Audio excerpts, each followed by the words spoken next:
Ma świadomość, że świat jest jeden, ale sama skupia się na tym jego fragmencie, który dla wielu osób jest, no właśnie, innym światem. Dodatkowo wynajduje w nim to, co dla niektórych może być oksymoronem. Wie, czym różni się hidżab od nikabu oraz co słychać w Maroku i w Mikołowie. Orientalistka, arabistka, literaturoznawczyni, feministka, podcasterka, blogerka i strach spytać kto jeszcze. Na dywanik u złego ojca trafiła Karolina Rak, osoba, której zdarza się podzielić trudnym żartem. Witaj. Hej, dzięki. Zacznijmy czegoś na rozgrzewkę, więc krótki żart, który można znaleźć w swoich mediach społecznościowych. Już się boję. Prawo międzynarodowe. No, żart. Znaczy, że nie śmiałem, To właściwie żart nie żart. To jest przerażające w sumie, bo myślę, że mnie to nie dziwi. Mnie to nie dziwi, bo obserwuję to, w jaki sposób pewne dynamiki się rozgrywają od wielu lat. Myślę, że będziemy mieli tutaj okazję trochę właśnie to skontekstualizować sobie historycznie, bo jak się siedzi w tym zakresie, w którym ja siedzę od tylu lat, no to się widzi, że się bardzo niewiele rzeczy zmieniło, a myślę, że po prostu teraz coraz większa grupa jest w stanie dostrzec, że to, co miało nas chronić, to, co technicznie miało być jakimiś umowami, które są nie do zerwania, nie do zniszczenia, które powinny być honorowane, one w ogóle tak naprawdę honorowane nie są. Nagle się okazuje, że nie wiadomo, kto definicję ma ustalać, nagle okazuje się, że ktoś inny może definicję w jakiś sposób zmienić, rozszerzyć jej znaczenie, albo po prostu powiedzieć, że ta definicja tej konkretnie grupy nie będzie obejmowała. Myślę, że doskonale się domyśla, że chodzi mi w tym momencie też o ludobójstwo, więc tak, żart i nie żart jednocześnie. No, na pewno żart przykry, aczkolwiek korzenie to już mam w ubiegłym wieku, bo ostatnio z Pszczelarzem Starszym przerabialiśmy przecież Ligę Narodów, więc mu powiedziałem, no jak sensowna była ta organizacja. Tak. Jedyną w Polsce pamiątką po niej jest to, iż w Warszawie jest plac Wilsona, a nie Wilsona, ponieważ ta zaszłość historyczna, że Waszyngtona i Wilsona możemy spolszczyć dzięki temu. Dobrze, to tak. Najpierw spróbujmy zdefiniować obszary, na których się będziemy poruszać i czy istnieje świat arabski, skoro jest jeden świat? Powiem ci tak. Dziękuję ci, że każesz mi się samej mierzyć z definicjami i z pojęciami i ze słowami, w których sami gdzieś funkcjonujemy od wielu lat, a które tak naprawdę chyba powinniśmy zacząć kwestionować. I ja się przyznam szczerze, że nawet nazwę własnego profilu musiałam w pewnym momencie zacząć kwestionować, ponieważ powiedzieć świat arabski to jest generalnie robić to, czego ja bardzo nie lubię robić. No właśnie, szufladkujesz jednak. Czyli dokładnie. Sama się przyznaję i sama się gdzieś biję w piersi. Nawet nie tyle szufladkuję, co w pewnym sensie wpisuje się w pewien trend opisywania całego świata, prawda? I gdzieś dopuszczam do siebie właśnie konieczność zderzenia się z tym, że jednocześnie przyjmujemy sobie jakieś hierarchie i dla miejsca, w którym tu jesteśmy, ta hierarchia świata, którym ja się zajmuję, świata, mówię tutaj w cudzysłowiu, czyli regionem, i teraz mówię regionem arabskojęzycznym. Dlaczego tak mówię? Bo niejednokrotnie już zderzono z tym, czy faktycznie mówimy tylko i wyłącznie o krajach arabskich. No powiedzmy sobie szczerze, że kiedy ja myślę o północnej Afryce, to ciężko mi jest powiedzieć, czy realnie mówię o krajach arabskich, czy też mówię o krajach, w których funkcjonują inne grupy, które jako arabskie się nie będą definiowały. Mam tutaj przede wszystkim na myśli Amazygów, których powszechnie my znamy jako Berberów. Tutaj znowu kolejna rzecz, dbałość dbałość językowa, czy też dbałość właśnie o poprawne nazewnictwo, takie z szacunkiem nazewnictwo tych grup, ponieważ jak sama nazwa Berber wskazuje, to też taka nazwa nie do końca z szacunkiem. Ja właśnie wziąłem telefon, żeby sprawdzić, bo tak jak mówisz, bo pamiętałem, że w Wikipedii było to specyficznie ujęte, czyli jest jeszcze w Afryce, można spotkać, bardzo mi się to podobało, zarabizowanych Hamitów o negroidalnym wyglądzie. Tak jest, tak, żebyś wiedziała, jak bardzo pięknie opisuje to Wikipedia, żebyśmy mieli świadomość, że ty to tak delikatnie ujęłaś, że ja mówię, to ci pokażę, że można mniej delikatnie. No można, jest to Wikipedia. oczywiście można mniej delikatnie. Znaczy, ja powiem tak, z czego się u mnie w ogóle ta myśl gdzieś wzięła? Ty mnie przedstawiłeś jako osobę faktycznie realnie zajmującą się w znacznej mierze ruchami emancypacyjnymi tego regionu. mówię sprytnie tego regionu, bo nawet z tym regionem już mamy gdzieś problem. Przyjęło się powszechnie używać nazwy Bliski Wschód, gdzie no, na dobrą sprawę ta nazwa jest już sama w sobie problematyczna. Dość myląca zresztą. Bo jaki Bliski Wschód? Ja tutaj zawsze mam taką anegdotkę, dzielę się ze studentami, że kiedy ja zaczynałam studia i to był, o Boże, 2003 rok, no to zapytano o to, co studiuję i gdy mówiłam, że zajmujemy się na tych studiach regionem Bliskiego Wschodu, to byłam pytana o to, czy to jest Białoruś i Ukraina. No tak, no jest to dość racjonalne podejście w sumie. I w ogóle mnie to nie dziwi, natomiast na co dzień ucząc grupy także studentów niepolskojęzycznych, czyli tak naprawdę pochodzących z całego świata, no, wielokrotnie się gdzieś mierzyliśmy z tym, że to, co dla jednych jest Bliskim Wschodem, dla innych już będzie Środkowym Wschodem, gdzie ta granica tak naprawdę powinna przebiegać, gdzie tak naprawdę w granicach tego wielkiego regionu Bliskiego Wschodu takie państwo jak Afganistan się powinien znaleźć, czy też nie.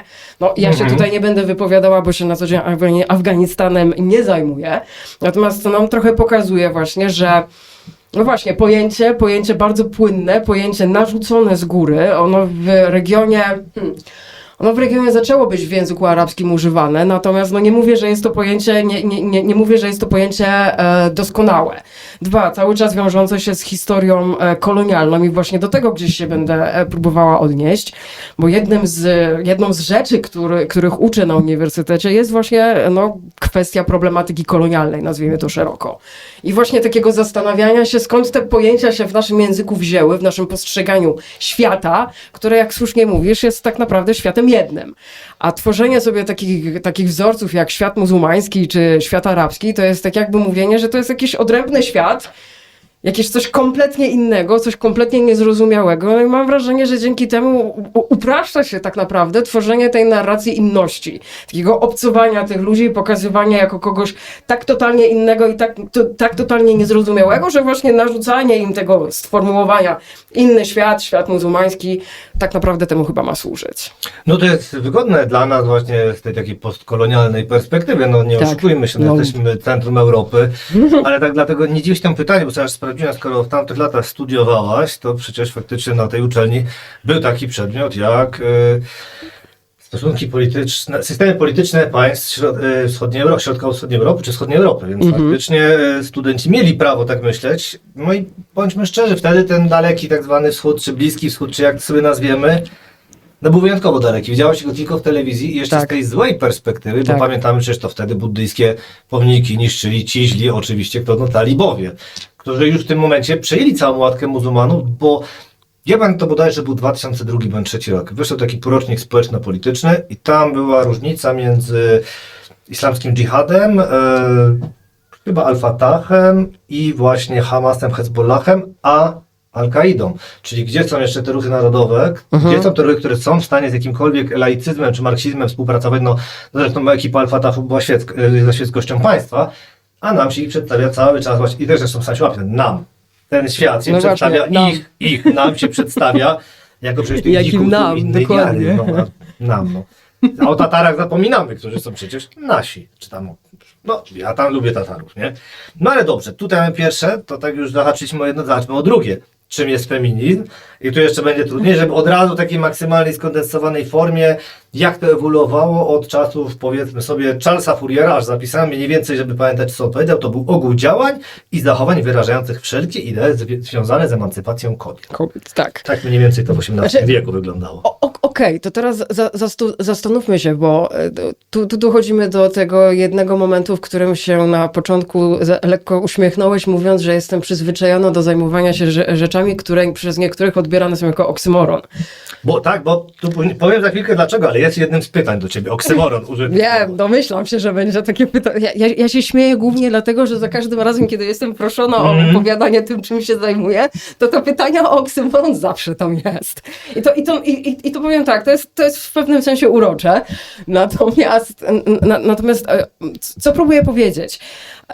Pierwsza rzecz to fakt tego, że no nie zadajemy sobie nigdy pytania, dlaczego gdzieś tego feminizmu miałoby nie być? Dlaczego tej walki emancypacyjnej niby wedle nas miałoby gdzieś nie być? Ja powiem tak, te ruchy, one się, i tu się odnoszę bezpośrednio już jak gdyby do regionu arabskojęzycznego, one się wykształcały długo, na przestrzeni tak naprawdę końcówki XIX-XX wieku. Widzimy, jak one się bardzo precyzują w tej swojej walce. Kobiety z regionu, ta walka, szczerze mówiąc, bardzo silnie też powiązana z ruchami narodowo-wyzwoleńczymi. No szczególnie u nas dromaderki, tak dodajmy, żeby każdy pamiętał. To będzie miało zresztą swoje implikacje i to takie, powiedziałabym, raczej przykre implikacje. I tutaj widzimy też pewien trend, bo to, co w przypadku tego, czym ja się zajmuję, jest problemem, to, że mówimy także o bardzo szerokim, bardzo dużym regionie, gdzie mimo wszystko te społeczeństwa, no, różnią się momentami między sobą. No i to bardzo. Ta specyfika życia codziennego, na przykład w konkretnych społeczeństwach, ona naprawdę potrafi być bardzo, bardzo zróżnicowana. Te społeczeństwa potrafią być zróżnicowane. To są społeczeństwa bogatsze, uboższe, to są społeczeństwa bardziej skupione na społecznościach miejskich, mniej skupione na społecznościach miejskich, więc no, to też będzie tutaj odgrywało dużą rolę. A myślę, że tak naprawdę nigdy nie daje nam się przestrzeni do tego, żeby pokazać, jak bogaty i jak szeroki był to ruch. Natomiast o co mi chodzi z tym takim trochę zawłaszczaniem? No, powiedzmy sobie szczerze, że w momencie, w którym kobieta gdzieś staje się jakimś elementem narracji, czyli na przykład właśnie ma się stać tym elementem narracji, że społeczeństwo ma się modernizować, więc trzeba najpierw zmodernizować, no właśnie, tych, którzy to społeczeństwo w jakiś sposób tworzą, a kobiety były tutaj no, obarczone tą rolą taką stricte tradycyjną żon i matek, czyli tych, które te nowe społeczeństwo zdradzają. No to widzimy już, gdzie ten rodzaj takiego, powiedziałabym, niebezpieczeństwa w takiej narracji się mógł znajdować. Kobieta dostaje na przykład prawo do edukacji, ale to prawo do edukacji nie bierze się z tego, że jest ona uważana za równoprawną członkinię społeczeństwa, pomimo tego, że wiele konstytucji później miałoby nas zapewniać o tym, że tak, ale to prawo na przykład do edukacji brało się z tego, że miała się stawać lepszą żoną i lepszą matką. A jeśli będzie lepszą matką, to znaczy, że ten nowy obywatel powstającego społeczeństwa, załóżmy, nie wiem, egipskiego, to mam wrażenie, że feminizm egipski jest tym takim najbardziej opisanym też, takim najbardziej skrupulatnie przebadanym przykładem ruchów emancypacyjnych w regionie. No chyba, że ci wejdę w zdanie, bo chyba dlatego, że najpóźniej prawa wyborcze uzyskały, tak patrząc z naszej perspektywy, bo to 56 rok, patrząc z europejskiej perspektywy, dość późno. No, niekoniecznie, bo jak się na przykład popatrzy na to, kiedy prawo... To zadanie domowe. Ja z perspektywy Europy, z perspektywy, zobacz sobie, kiedy prawo wyborcze uzyskały Szwajcarki, to wtedy zobaczymy, kto... 63. Dobrze pamiętam? Chyba nawet później. Mam wrażenie, ale nie pamiętam, to sprawdzę mów. W każdym razie to, o co mi tutaj chodzi, to jest... Tu odwołujesz się do jeszcze jednego zjawiska, bo ty się odwołujesz tutaj sprawami wyborczymi, to myślę, że warto wspomnieć, że to też okres taki czegoś, co my nazywamy często feminizmem państwowym, czyli takiego trochę odgórnego sterowania przez państwo, jak ta emancypacja ma wyglądać. No myślę, że jak się wywodzimy ze społeczeństw, w których program socjalistyczny był dosyć mocno realizowany, to gdzieś ten element takiego państwowego feminizmu też bylibyśmy w stanie dostrzec. Czyli tego, jak kobiety nagle pojawiają się na rynku pracy, pojawiają się nowe możliwości ich uczestnictwa w różnych zawodach. Pojawia się dbałość o jakiś rodzaj infrastruktury, który miałby pozwolić kobietom właśnie na rynku pracy się pojawić. No to z jednej strony można to postrzegać jako pewien rodzaj emancypacji, ale musimy mieć świadomość tego, że to wszystko zawsze miało służyć jakiemuś programowi. Czyli to, co ja tutaj próbuję jak gdyby nam uświadomić, to, że dopóki kobieta jest częścią programu, to dla mnie to jest problem. Kobieta ma prawo do rozmaitych rzeczy, ponieważ te prawo po prostu najzwyczajniej w świecie powinna posiadać. A nie dlatego, że no właśnie, ma modernizować społeczeństwo, ma być lepszą matką, ma być lepszą żoną i tak dalej. Póki taka narracja nam gdzieś przyświeca, powiedzmy sobie szczerze, że to nie jest tylko i wyłącznie region arabskojęzyczny, bo myślę, że gdybyśmy się mieli zacząć odnosić do tego, co się w naszym własnym społeczeństwie w ostatnich latach działo, no to myślę, że takich przykładów sprowadzania kobiety do jakiejś roli i wiązania tej roli z jakimiś prawami bądź ich brakiem, tutaj myślę, że bardziej nawet brakiem, no to szybko będziemy w stanie dostrzec różnego rodzaju analogie i nagle się okaże, że rzeczywiście budowanie takiego dychotomicznego świata, w którym jesteśmy my i oni, jest niepoprawne. To z pewnością ja najpierw zwrócę honor 7 dzień lutego 7.1, bo sprawdziłem, pozajączkowałem, bo faktycznie wtedy były państwa że tak się wyrażę, z tematów, o którym rozmawiałem, czyli Iran, Afganistan, Maroko, że ja to sprawdzone i podałem mój błąd, no a kurwa, ale przez to, co mówiłaś, przypomniałem się, że tak naprawdę znowu można by tutaj zmienić temat na sekundę i powiedzieć, że to jest wina wszystkich religii monoteistycznych, no bo zobaczmy, że mówimy tutaj o judaizmie, islamie, chrześcijaństwie, tam kobieta ma tę rolę, a wikingowie prawo dziedziczenia było, a ja bardzo przepraszam, ja wikingów lubię, nie chodzili w tych drogami, hełmach, ale było prawo dziedziczenia. Kobieta miała prawo głosu, kobieta miała prawo walki, musiała być, i dlaczego? I jest taka proza życia, do której się można odwołać, że no już, bo myślę, no w czasach neandertalskich są jakieś badania, gdzie za nimi to też mignęło w jakimś czasopiśmie, że przecież badania mięśni, przyczepów mięśni na kościach długich wskazywało na to, że kobiety musiały walczyć, potrafić. No to jest oczywiste, no przecież były tak małe społeczności, że musiały. Tak. Ich mięśnie były wykształcone, szerokie bary. No ale wróćmy do tych wikingów, którzy są dobrze zbadani. Kobieta miała pełne prawo dziedziczenia. I dlaczego? Ktoś powie sobie fanaberia. No jaka fanaberia? Jak tam przez ten gość, jak sobie płynął, to płynięcie się trwało i trwało. No, ale kto uczył wojownika? On? Co, zdalnie? Nie wiem, korespondencyjny był jakiś kurs machania mieczem. Czy ta kobieta go uczyła tym mieczem machać? Więc zauważmy, że to jednak bardzo religia wpływa na to, jak traktujemy sobie ten świat. My i oni, my i one. No.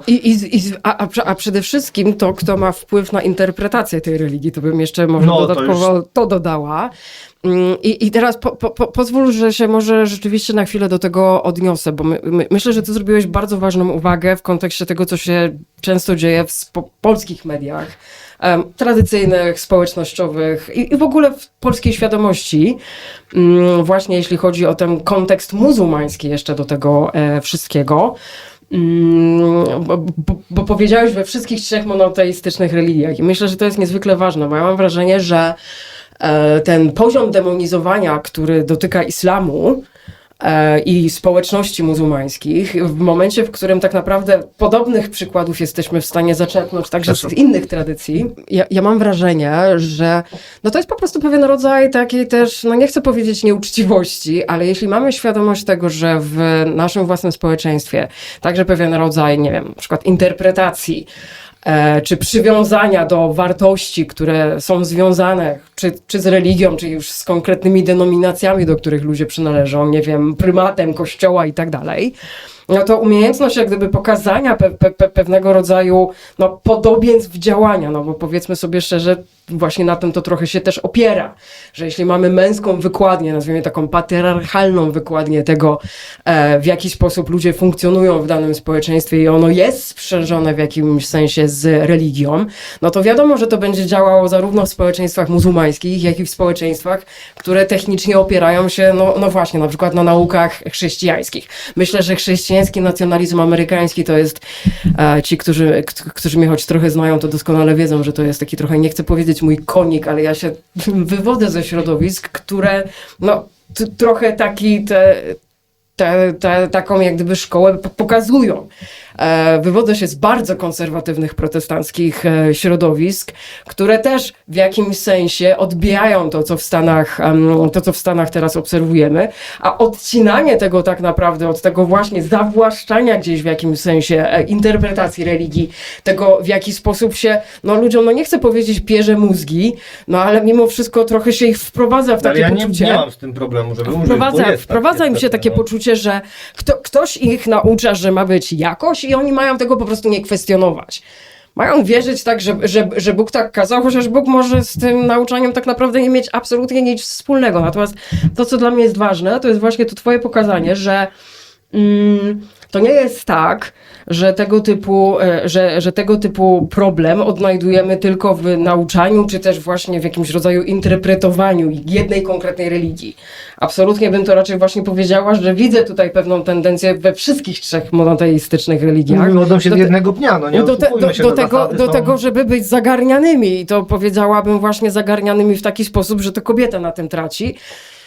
Aczkolwiek, no nie mówię, mężczyzn to też może dotykać. Pozwól, że ci powiem jedną rzecz, bo ja wiem, że ja się głównie skupiam właśnie na tym, w jaki sposób kobiety mogą być mniej reprezentowane, mniej w jakimś sensie przez ten system mogą być wykorzystywane, natomiast To, co jest dla mnie ważne, to jest to, że w pewnym sensie w patriarchalnych społeczeństwach, też sprzężonych oczywiście w jakimś sensie z religią, w tychże patriarchalnych społeczeństwach mężczyźni też mogą być stratni.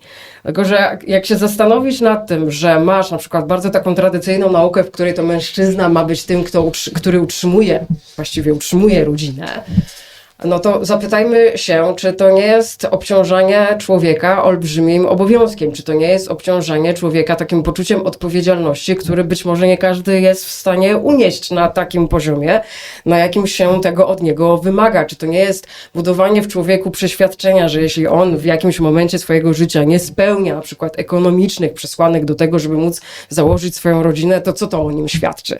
Że co, że nie dał rady jako mężczyzna?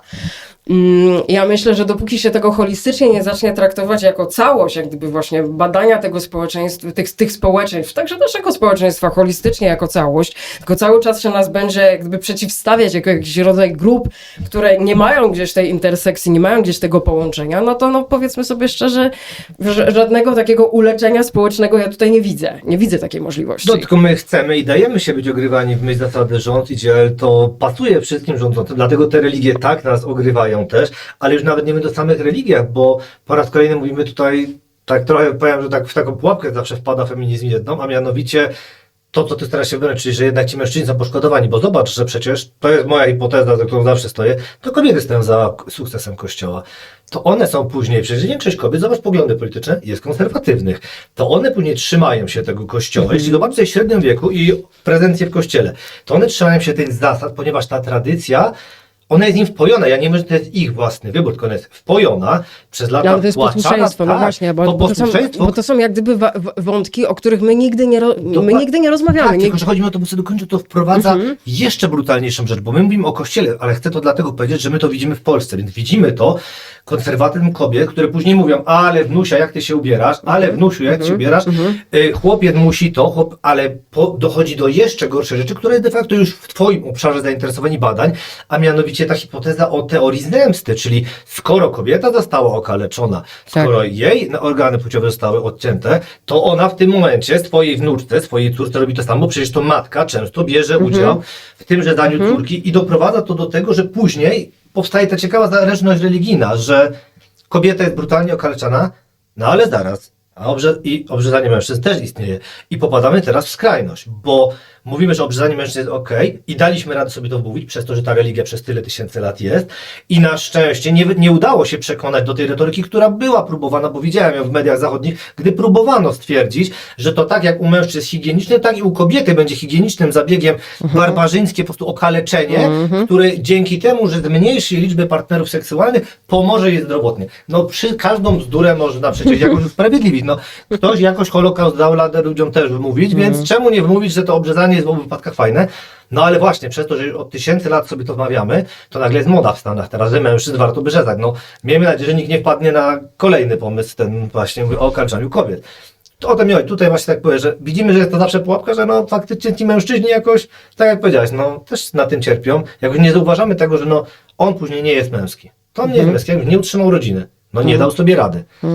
W świecie arabskim, jak masz 4, że arabski też poszedłem teraz po bandzie, chodzi mi o muzułmański, no nagle jeśli powiemy, że ma 4 żony, no to człowiek sukcesu, nie?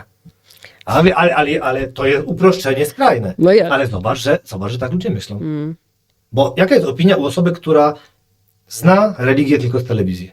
No to jak jest bogaty pan, to ma 7 żon, nie?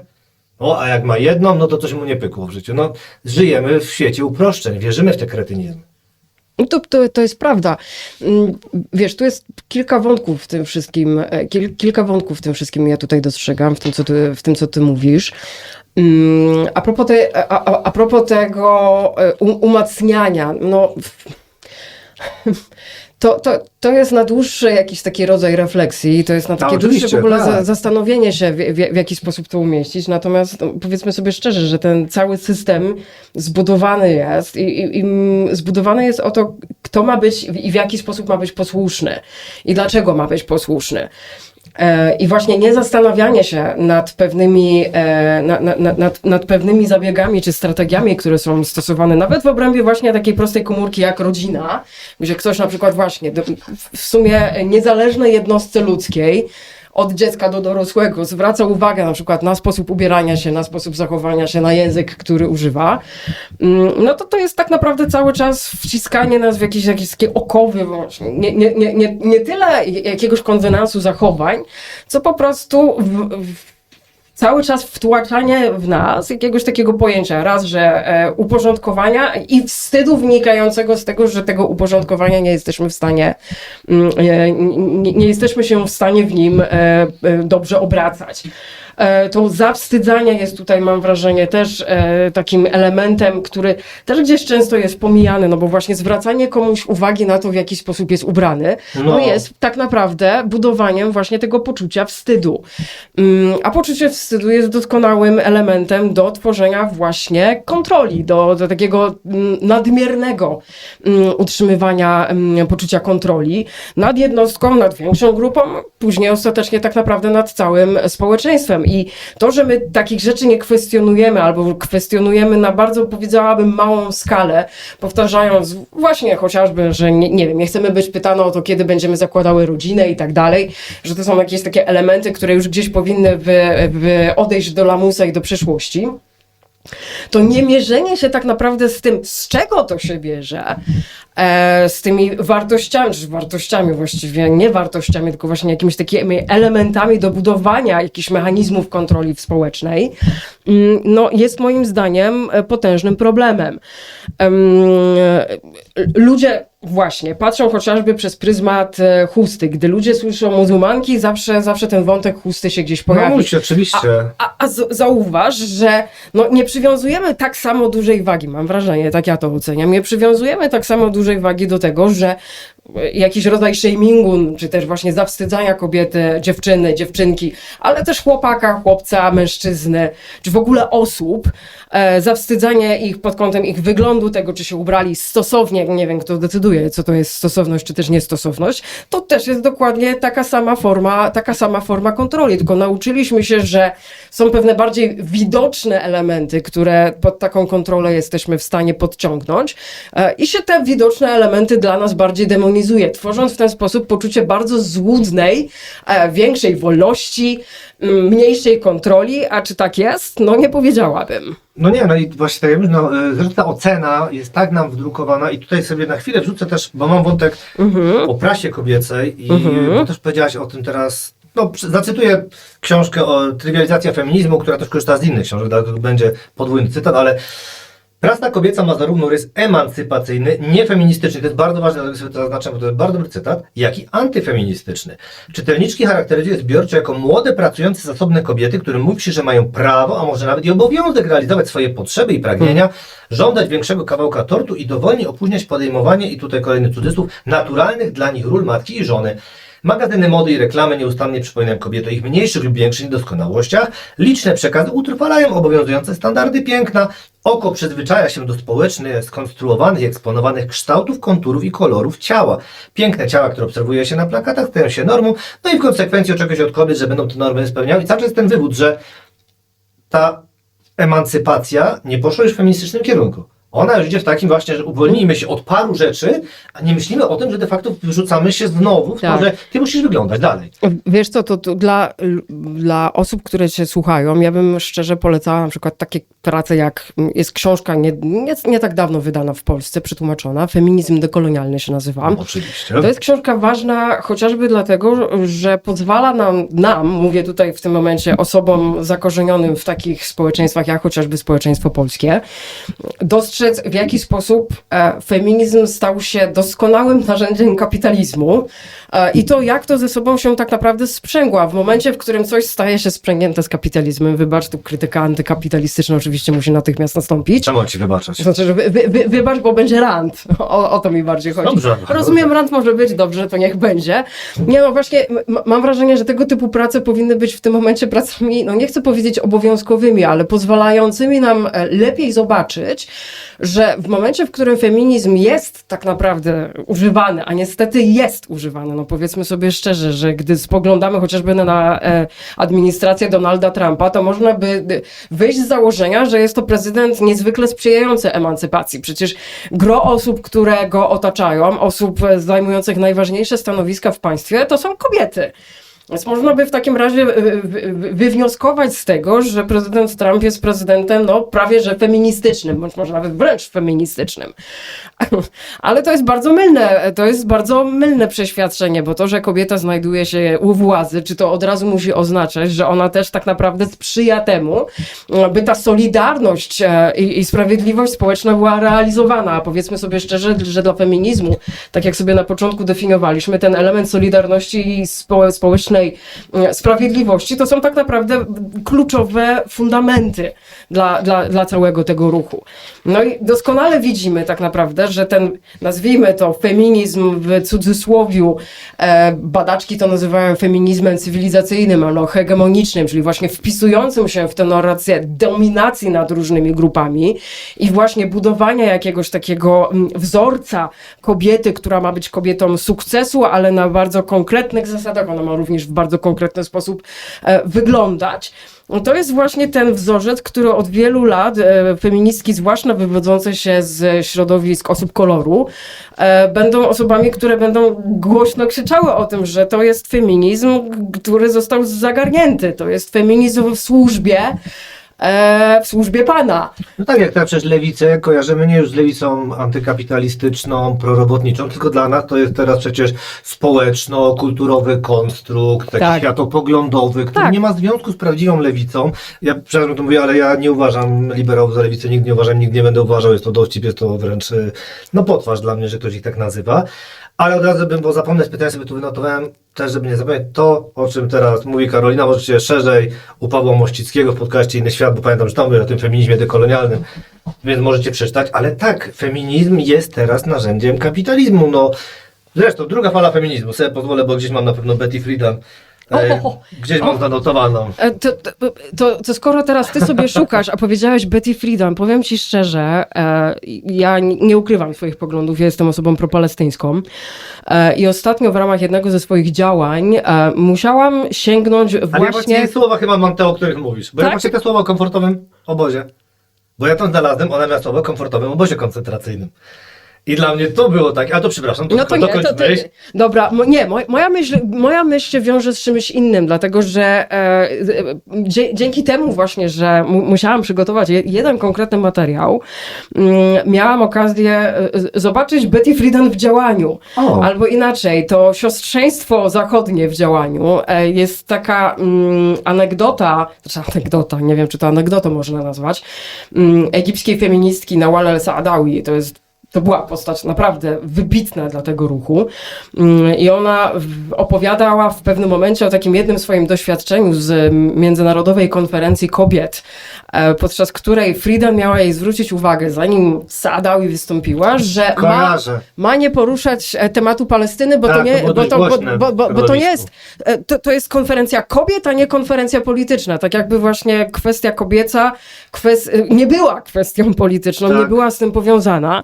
I to jest bardzo specyficzne. O tym pisała w kilku swoich tekstach taka palestyńska badaczka, ona się Nada Elia nazywa, znakomita. I myślę, że warto na to zwracać uwagę, bo to jest właśnie pokazanie nie tylko tego, jakie tematy są uciszane. No bo w kwestii Palestyny na przykład pojawia się zarzut w stosunku do wielu środowisk feministycznych, zwłaszcza zachodnich, że one po prostu wzięły i milczały i dalej milczą. Albo bardzo skrupulatnie dbają o to, jakich słów używają, kiedy występują w gestach, no powiedziałabym, performatywnej bardziej solidarności niż realnej solidarności. Natomiast tam widzimy jeszcze jeden element, czyli dokładnie to, o czym feministki dekolonialne także będą nas, także na to nam będą zwracały uwagę, czyli to, że wielokrotnie feministki wywodzące się ze środowisk zachodnich, zwłaszcza z takich, powiedziałabym, lepiej reprezentowanych środowisk zachodnich, będą sobie dawały z jakiegoś powodu autorytet do tego, żeby kogoś innego pouczać.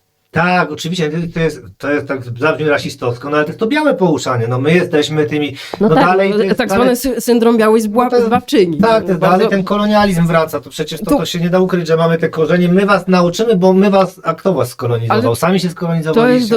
To jest dokładnie ten początek naszej rozmowy, kiedy ja ci wspominałam, w jakich ja okolicznościach też zaczynam studia. Jest 2003 rok, wszyscy wiemy, że mamy już po 11 września, mamy Irak. Mamy Afganistan, czyli tak naprawdę sytuacje, w których Polska też zaczyna być gdzieś na tej arenie, Okupantem, no bądźmy na tej szczerzy, arenie no to też się nie da międzynarodowej, inaczej dokładnie, nazwać, zaczyna taką, a nie inną rolę spełniać. Jeszcze cały czas powtarzając, że to wynika z naszych zobowiązań rozmaitych międzynarodowych, to jak te zobowiązania międzynarodowe wyglądają, no to teraz widzimy najlepiej. Kiedy nagle się okazuje, że podobno nas tam nie było, bo tak naprawdę tylko wojska amerykańskie sprawowały, jaką to ładnie nazwał, pieczę. Natomiast ja bym tu zwróciła uwagę na coś innego, bo no właśnie ten moment najlepiej pokazuje, to był 2001, potem 2003 rok. Ten wątek kobiet był bardzo często wykorzystywany, no bo ten wątek chociażby kobiet w Afganistanie to był tak naprawdę przyczynek do zbudowania całej wielkiej narracji, dlaczego państwa zachodnie się tam nagle muszą znaleźć. I to, co jest dla mnie przygnębiające, absolutnie przytłaczające, to jest popatrz, ile czasu od tego 2000, powiedzmy na przykład 3 roku mija i my dalej stosujemy te same zagrywki, te same narracje i społeczeństwa, pomimo tego, że wydawać by się nam mogło, że społeczeństwa są w tym momencie też lepiej wyedukowane, mają więcej możliwości docierania do źródeł, do materiałów.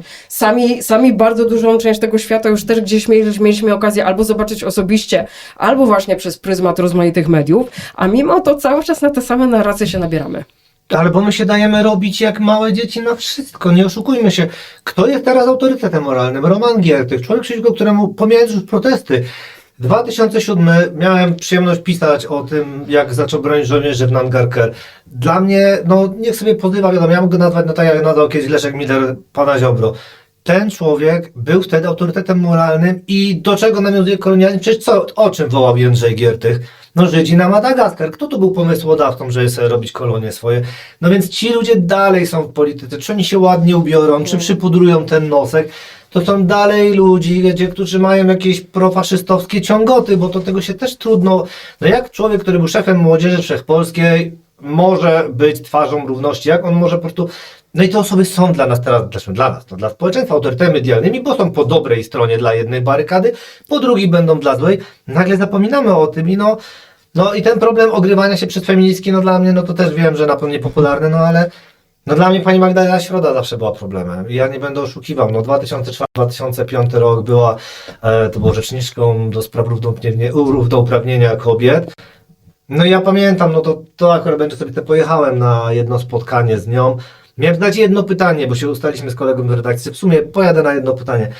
Wiele fajnych dziewczyn, wiele fajnych kobiet, osoby, które chcą realnie rozmawiać i działać. No i jest pani Magdalena, no też nie ma ministrą. No i rozmawiam i zadaję to pytanie, mówię, no ale jak to wygląda, że w tych ośrodkach wiejskich nie ma tych pieniędzy? Po co w ośrodku wielkomiejskim jest pani ten ośrodek równouprawnienia? Kiedy ma pani kobietę na wsi, do kogo ona się ma zgłosić? Ona nie ma do kogo się zgłosić, a tu jest farosz, który dalej będzie mówił, że ona ma słuchać tego męża.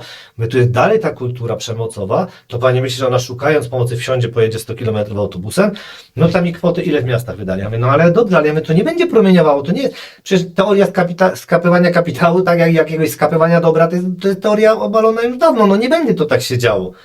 No to się bardzo, pamiętam, jak dzisiaj obraziła i stwierdziła, że ona mi nie da autoryzacji. Ale ja nie autoryzuję pani wypowiedzi, ja będę relacjonował, co pani powiedziała, to nie jest problem i zawsze miałem ten problem z kapitalistycznym feminizmem. Jeśli feminizm nie jest lewicujący, przynajmniej lewicujący, mówię, w jakiejkolwiek skali empatyczny, to zaczyna być problematyczny, bo to nie może być tak, że my mówimy, że pomożemy tylko jednym, Tak. a innych właśnie, tak jak mówisz, no kobiety z Palestyny są B, no jak? Tak. Jak? Czym ona się różni od... Tu ci jeszcze o jednej rzeczy opowiem, bo skoro możemy chwilę o tej Palestynie jeszcze porozmawiać, to myślę, że ja jednak bym... Ja się obawiam, że o tym moglibyśmy dłużej rozmawiać, ale tak, dam ci, bo ja akurat to jest mój temat, więc tak. Daj mi jeszcze dosłownie Jasne. chwilę, dlatego że tutaj też w kontekście chociażby właśnie takim naukowym od wielu lat dostrzega się jeden konkretny wątek, a mianowicie zauważ, że kiedy mówi się właśnie o kobietach chociażby palestyńskich, to się mówi o nich jakby one były jakąś absolutnie, totalnie wielką masą. Tutaj ja się często powołuję na taką badaczkę, ona się nazywa Cynthia Enlow, ona wiele lat temu, chyba w latach 90., na początku lat 90. pisała o takim zjawisku, ona to nazwała Women and Children. Jakby odnosząc się do tego, że społeczeństwa zachodnie tworzą sobie taką właśnie zbitą masę ludzką, bo ich istnienie tak naprawdę nas nie szczególnie obchodzi. Ale trzeba budować jakiś taki poziom, no nazwijmy to przynajmniej minimalnej empatii w społeczeństwie. No i zauważ, że ta empatia jest budowana dokładnie w taki sposób. Kobiety i dzieci. My tu przez chwilę, mam nadzieję, że się nie obrazi, że słuchaczom zdradzę, że myśmy tu przez chwilę dosłownie rozmawiali na temat tego, gdzie w tym wszystkim na przykład pozycjonuje się chociażby małych palestyńskich chłopców, którzy bardzo często w tym wszystkim są absolutnie niewidoczni, dlatego że dla zachodniego odbiorcy każdy mężczyzna on ma stanowić zagrożenie. Ja tutaj w polskich kinach teraz pojawił się film Głos Hind Rajab. To jest film bardzo trudny.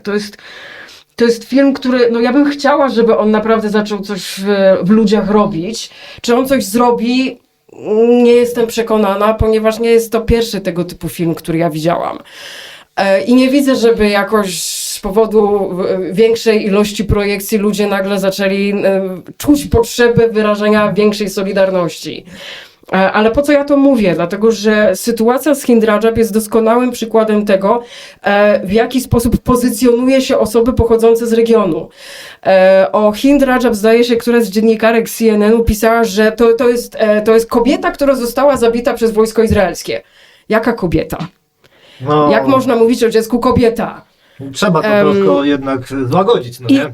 I to jest właśnie dokładnie pokazywanie tego, że jesteśmy przyzwyczajeni i tak naprawdę nie filtrujemy tych wiadomości bardzo często we właściwy sposób, bo jesteśmy przyzwyczajeni do tego, że skoro media nam podają jakąś informację, to tą informację bierzemy za dobrą monetę. Natomiast no tutaj ewidentnie trzeba by było sprawdzać wszystko, co do nas dociera, a propos tego, co się dzieje w strefie Gazy, czy w ogóle szerzej w Palestynie, dlatego, że jeśli media nam oferują tego typu obraz, w którym małe dziecko jest nazywane kobietą, dlatego, że to ma złagodzić właśnie to, że strzelano do 6-letniego, czy też 5-letniego, bo tutaj te dane się też tutaj będą gdzieś rozjeżdżały. Natomiast świadomość tego, że odbiera się w pewnym sensie dzieciom dzieciństwo, żebyśmy mogli sobie z tym żyć jakoś wygodniej, łatwiej i przyjemniej, no dla mnie to jest po prostu absolutnie karygodne. I tych elementów na Palestynie, mam wrażenie, i też właśnie na tej solidarności, która się wokół Palestyny wytworzyła, my jesteśmy w stanie wymapować znacznie więcej. I to jest fantastyczny tak naprawdę, strasznie smutny, ale niestety bardzo dobry przykład tego, w jaki sposób ten feminizm na Zachodzie zawodzi. I to zawodzi nie pierwszy raz, bo to nie jest pierwsza sytuacja, w której on w tym wypadku zawiódł. I nie chodzi tutaj tylko i wyłącznie o milczenie, ale wręcz o tworzenie fałszywych narracji, które mają spowodować, że nasze społeczeństwo stwierdzą, my już wykazaliśmy się wystarczającą ilością empatii, wystarczy. Tak, tu się zgodzę, też nie chciałem za długo, ale oczywiście tu się w 100% zgodzę i tak jak pamiętam, no jak to się mówi, neutralizacja palestyńskich bojowników i morderstwa dokonywane przez arabskich terrorystów, to jest klasyka. Tak, no to jest dokładnie, to jest ale budowanie całej narracji. Ta empatia, bo postaram się za chwilę wrócić do cytatu, który chciałem przeczytać, ale ta empatia, tak już nawiążę, ona, mam wrażenie, jest taką pułapką, o której pisał kiedyś Christopher Hitchens. On, odnosząc się do 1968 roku, wtedy było to hasło, to osobiste jest publiczne. On nawiązywało z jednej strony słusznej idei, ale doprowadziło do czegoś, czego ja osobiście też nie lubię, czyli mówimy tylko o naszych odczuciach. Ale to są nasze odczucia personalne, mówimy tylko o naszej konkretnej sytuacji. I on to nazwał, ja muszę znać, bo te słowa mi się tak bardzo podobały, on to nazwał, że będzie to tendencja, bo sobie zapisałem, a oczywiście muszę zobaczyć gdzie, bo jak to wypisuję, to był na pewno jakiś odmiana narcyzmu małych różnic. O, przypomniałem sobie, że my w tym momencie skupiamy się na sobie i to już nie jest empatia. My już nie mówimy o tym, że jakaś grupa, bo możemy mówić o odczuciach, że czuje się źle widząc mordowanych ludzi, prawda, że tamte rzeczy powodują dyskomfort. My nie rozmawiamy o empatii, tylko mówimy o sobie znowu. Ale to jest doskonała uwaga i tu a propos, skoro już o tym filmie wspominam, to powiem ci szczerze, że nic mnie nie poraża tak bardzo jak otwieranie recenzji, w których przez ileś zdań czytam na temat tego, ile trwały oklaski w Cannes. A co mnie to obchodzi? To jest najlepszy, moim zdaniem to jest kwintesencja tak naprawdę właśnie tego narcyzmu, tego jak gdyby skupienia się na tym, jak my coś odebraliśmy, a przecież to Tak, nie jest w tym w ogóle, wszystkim no dokładnie, w ogóle istotne. To tak jak był właśnie w Katowicach. Kto jest producentem tego filmu, to nie jest istotne. No tak jak w Katowicach właśnie był autor filmu Israelis i on też, no wszędzie oprotestowywane były różne rzeczy i to też dla niego nie było ważne, że to on nakręcił. Przecież bo tu chodzi o to przesłanie, tę Tak. ideę, nie? Tak. Wróćmy, spróbujmy tego cytatu. No Betty właśnie, Friedan. bo jestem Friedan, ciekawa, co to za przepraszam, bo mam. cytat był. Jak ona ta druga fala feminizmu i teraz był tam problem, który nie ma nazwy, czyli poczucie pustki u nieszczęśliwych, znudzonych, białych gospodyń domowych z klasy średniej, no i dalej zwłaszcza, które poświęciły się potrzebom mężów, dzieci i teraz są izolowane w komfortowych obozach koncentracyjnych, czyli podmiejskich domach i nie mają możliwości rozwoju intelektualnego. I ja tu dopiero chciałem Ci zadać pytanie, bo sobie zanotowałem, jak to się ma do obozów koncentracyjnych już bez żadnej przenośni, w których znajdują się kobiety, mężczyźni i dzieci świata arabskiego, jak Palestyńczycy, no ale to pytanie już sobie widzę przerobiliśmy za wcześnie, ale tak, też zwróciłem na to uwagę, że no bo ta druga fala feminizmu w ogóle się spotyka z wieloma atakami, to też dość ciekawe, że jednak tak się zmieniło, choć przecież i pierwsza i druga, jakby tego nie ocenić, były dość homogeniczne, to ta trzecia fala tak zwana jest heterogeniczna dopiero, więc też tak zwróćmy na to uwagę, że ten rozwój jest widoczny, no ale właśnie ona zwróciła problem małych gospodyń i tutaj się, skoro już mówiliśmy o zbrodniach, to powiem coś zabawnego, rzadko dzielę się tam anegdotą, ale ja potrafię sobie zwizualizować to w jeden sposób. Nie wiem, czy kojarzysz taki zespół death metalowy? Death. Jeden z głównych założycieli nurtu. Nie. To wyjaśnię się, ja uwielbiam. Ostatnio komuś opowiadałem tę historię, no od lat nie zdradzałem jej, dopiero niedawno mi się przypomniała, więc może powiem. Była taka sytuacja, że Ala Gora kojarzymy. Jego żona Tipper Gore, też kojarzymy. Był taki piękny film, nie można go teraz znaleźć, nie wiem czemu. Kurczę, nie przeczytam polskiego tytułu, ale w oryginale to będzie Parental Advisory Explicit Lyrics. W każdym razie chodziło o to, że panie spotkały się, żony senatorów, nudzą się. Co mają robić kobiety sukcesu w tamtym czasie w Stanach Zjednoczonych? No więc rozmawiają, no i jedna mówi, że słyszała w piosence, to druga, to likwidujmy te piosenki. I generalnie no, cały film pokazuje, jak to była po prostu rozrywka pań. Panowie oczywiście, że dostaną banana, wiadomo co, to zaraz się tutaj wszyscy, bo to muszą skupić.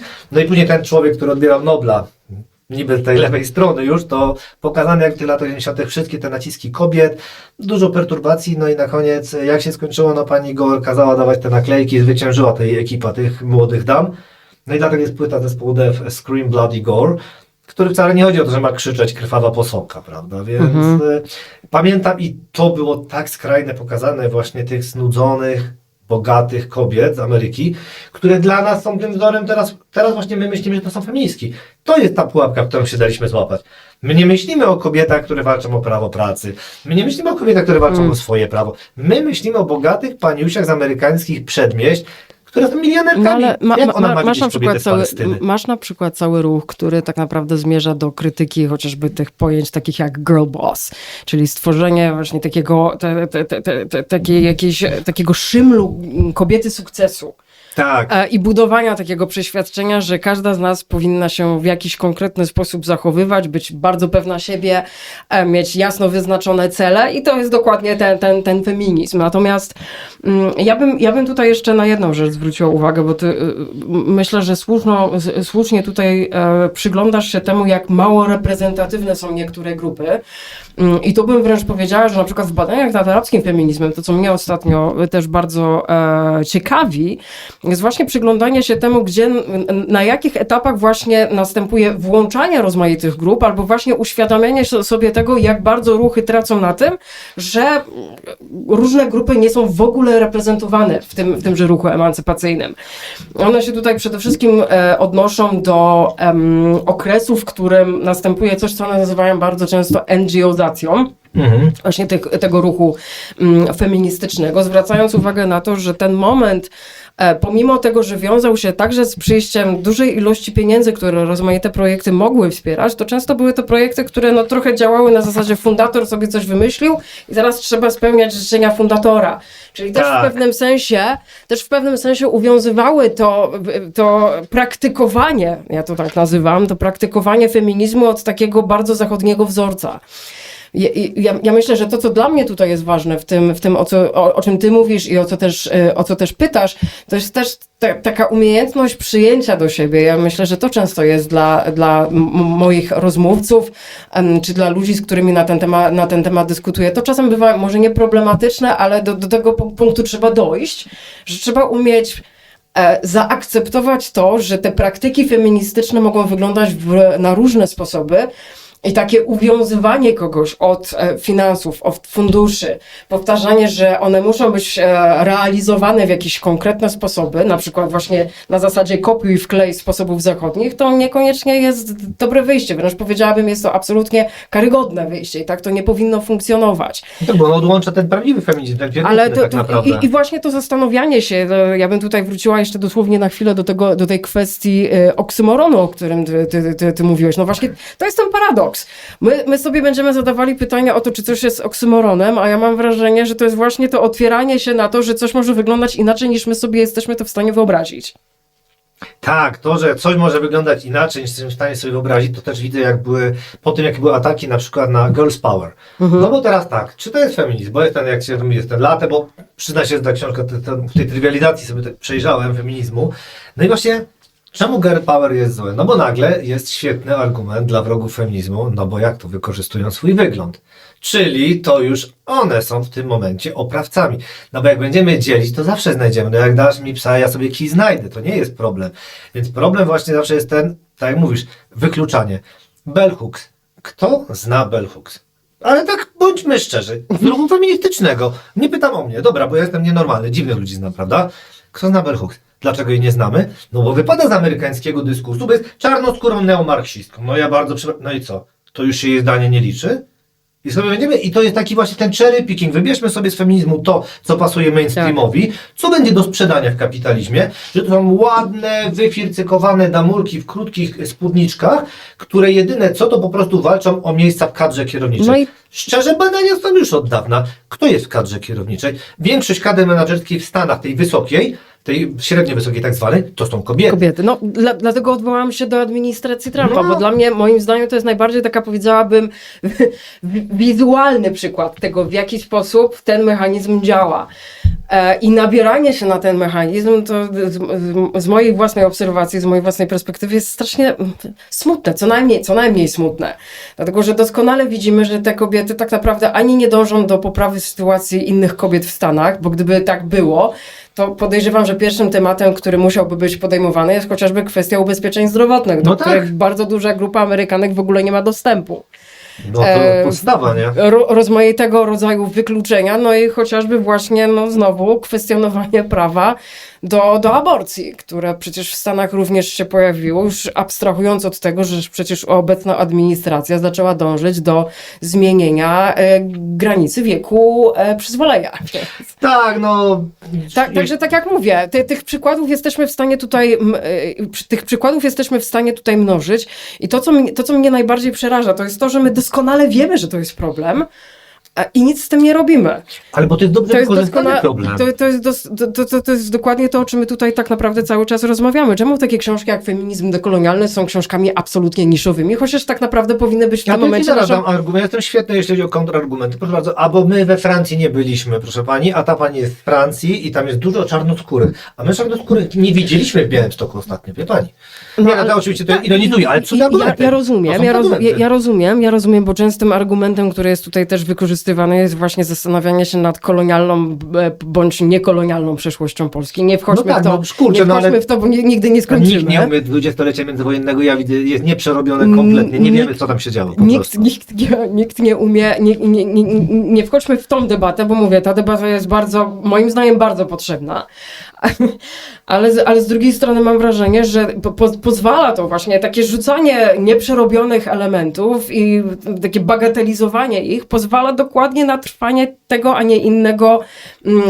nie innego systemu, w którym kobiety są na dobrą sprawę również strażniczkami tegoż patriarchatu. No bo właśnie na tym to niestety polega. Mamy Margaret Atwood, która w sumie nam fantastycznie pokazała, jak te strażniczki patriarchatu mają wyglądać.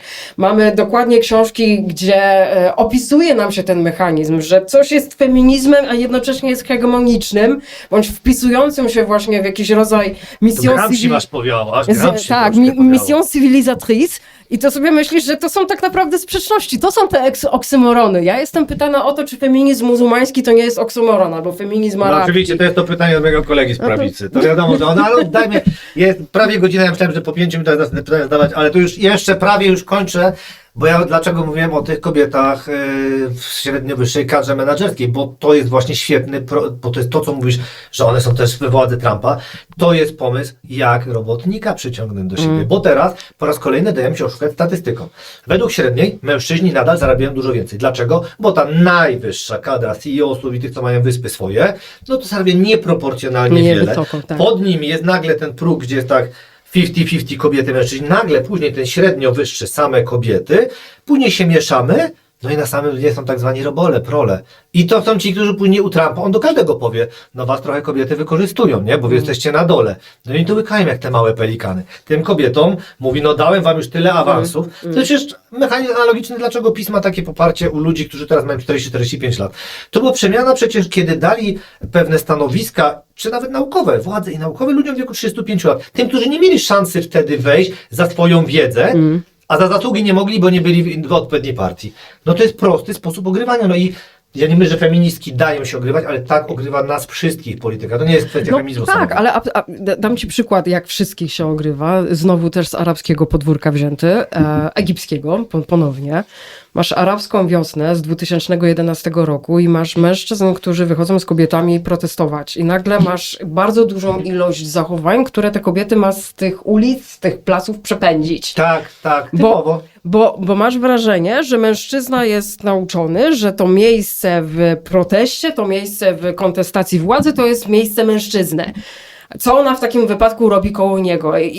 A nie dostrzegają, że państwo daje im tą przestrzeń po to tylko, żeby w jakimś sensie skanować ich złość. Nie macie możliwości, nie macie możliwości poprawy swojego bytowania, to damy wam to poczucie takie złudne, że nad czymś władzę macie. Nad kim możecie mieć władzę? Nad kimś, kogo można uznać za słabszego. Kogo w tym wypadku? No kobiety. No tak, bo to jest najprościej zawsze, akurat teraz szukam pewnej daty, ale nie mogę znaleźć. Ale tak, najprościej jest zawsze dać, że wy jesteście słabsze, my wam coś Tak, daliśmy. więc bardzo, bardzo słuszna uwaga właśnie a propos tego, że tutaj tak naprawdę to nie jest kwestia ogrywania się kobiet czy ogrywania się feministek, ale to jest ogrywanie Nie, bo się... ja mówię to całości społeczeństwa. Tylko no, mówię to bardzo na rozmaitych przykładzie grup tym społecznych, konkretnym. tak. To jest tak jak przecież jak w 68 był bojkot Miss America. Prawda, druga fala feminizmu. No i co z tego zapamiętaliśmy? Nie, że był bojkot, tylko zapamiętaliśmy, że feministki przestały się ładnie ubierać. Feministki zaczęły być niechlujne. I co? I mamy teraz obrazek tej, jak to tam, jak w tych mediach masz, nie wiem, transseksualną feministkę na skuterze z jakimiś nieogolonymi nogami. O Boże, zjedzą nas, nie? Nie, no jest ten jakiś obraz demonizowany. I mamy takie coś, ponieważ media zawsze to będą przedstawiać. No kto ci przedstawi, że w tym 68 się działo milion różnych rzeczy, że na uczelniach mordowali Amerykanie swoich studentów w okolicy tych czasów. No po co? Pokażmy, że ktoś nie ogolił nóg. No jest to zajebiście ważne dla mojego życia przecież, nie? Tak. To jest to. No i później się dajemy ogrywać, nie będziemy oglądali ten wizerunek, tutaj, nie? skoro jeszcze się do tego odwołujesz, to tutaj w ogóle pojawia się duża ciekawość. Ja nie będę się w to wgłębiała, bo sama trochę teraz się nad tym zastanawiam, ale zastanawiam się, na ile te koncepcje piękna tego, w jaki sposób stworzono pewne kanony na Zachodzie, wiążą się z tym, że nagle się okazuje, że elity, które nami władają, to są ludzie mający skłonności pedofilskie. No na przykład, tak? Gdzie mówimy tutaj o ludziach, którzy, no przepraszam, że sformułowanie, gustują w małych dzieciach. Czyli osobach bardzo często nieposiadających owłosienia, mających bardzo młode twarze i jak sobie pomyślę o tym, w jakim sensie ta konwencja zachodniego piękna właśnie tego typu wzorce miała odtwarzać, to możesz sobie zacząć zadawać pytania, czy to jedno z drugim nie jest tak naprawdę bardzo silnie sprzężone. No przecież, a dlaczego są chóry małych chłopców? Czemu chóry małych dziewczynek były? Czemu mamy cherubinki? No kultura nasza jest przez pewne osoby niestety skrzywiona. I właśnie dlatego wydaje mi się, że takie, powiem tak, że w ogóle nie podejmowanie tej rozmowy na temat tego, co przy okazji właśnie chociażby Akt Epsteina wychodzi, czyli właśnie całej potężnej debaty na temat pedofilii i tego, że nie poradziliśmy sobie jako społeczeństwa z tym, tak? Tak Nie jak mamy szans obecnie sobie poradzić w tej sytuacji, którą my jesteśmy przekonani, No, że, ale tutaj- że takie wzorce są, przecież no to się i nie da. zobacz sam, ci ludzie nie ponoszą żadnych konsekwencji. No tak, tak. Więc wychodząc od tym tematem, to nie na dzisiejszą audycję, więc nie będę, ale tak, jest ale to tragedia, wychodząc, jest to tragedia. wychodząc jak gdyby troszeczkę od twojego tego pierwszego pytania na rozgrzewkę, czyli o prawo międzynarodowe, No tak. prawda? Najlepiej w tym wypadku jesteśmy w stanie dostrzec, że technicznie są na to paragrafy, jest możliwość zwrócenia się o to, żeby te osoby zostały ukarane. To kto ostatecznie ukrywa dane dotyczące tych osób? DOJ, Department of Justice. Ta No, grupa, niestety która tak jest naprawdę to- powinna dążyć do tego, żeby tego typu ludzie nie byli u władzy. No ale sprawiedliwość jest też mocno wyświechtanym frazesem. Nie wiem, czy wrócimy do tego, chciałem jeszcze o AWS-ie powiedzieć, ale Nie, jeszcze nie mamy nie. czasu. Tylko przypomnę, bo dwa nazwiska, bo nie wiem, czy one później uda mi się przewinąć je, ale dwa zapomniane nazwiska feminizmu. Prosiłem kiedyś o to jedna osoba, żebym zrobił o tym audycję i mam nadzieję, że zrobię, ale przypomnę sobie idąc tu, czyli Inesa Armand i Aleksandra Kołątaj, bo nikt nie pamięta. Gdyby nie Stalin, to mielibyśmy najwybitniejszą feministkę w historii przecież. Bądźmy szczerzy, ona pierwsza o wolności seksualnej, no wiadomo, 40 potrzeba, ale warto sobie przeczytać ich historię. Nie będę już teraz jej przybliżał, bo no, minęła godzina. A ja mam tutaj tak napisane. Postanowiłem dzisiaj zmienić formę i niemal od razu oddać komuś innemu głos. No to wyjątkowo mi się to udało. W każdym razie są to dwie osoby, które brały aktywny udział w konsultowaniu odcinka, bo przyznam, że o ile mnie zainteresowała tematyka, zawsze sprawdzam, jak to będzie u innych. No i tu mam stołeczną feministkę i mężczyznę, którego kręte drogi zawiodły od podstaw piłsudczykowskiego PPS-u, no, do mocno zbliżonej dzisiaj Konfederacji, bądźmy uczciwi. Co ważne, jest on w tym modelu rodzinnym, gdzie to właśnie małżonka jest bardziej konserwatywna, jest równorzędną partnerką i on konsultował z nim pytania, dlatego to jest dość ciekawa perspektywa. Więc tak, teraz to znajdziemy. Które losowanie byś chciała? Najpierw od damy młodej, bo właśnie, bo tutaj Tak. też miałem, że pismo odwołem się do stereotypu damy, do tego się odnosił cytat o prasie kobiecej, że ważne było być damą.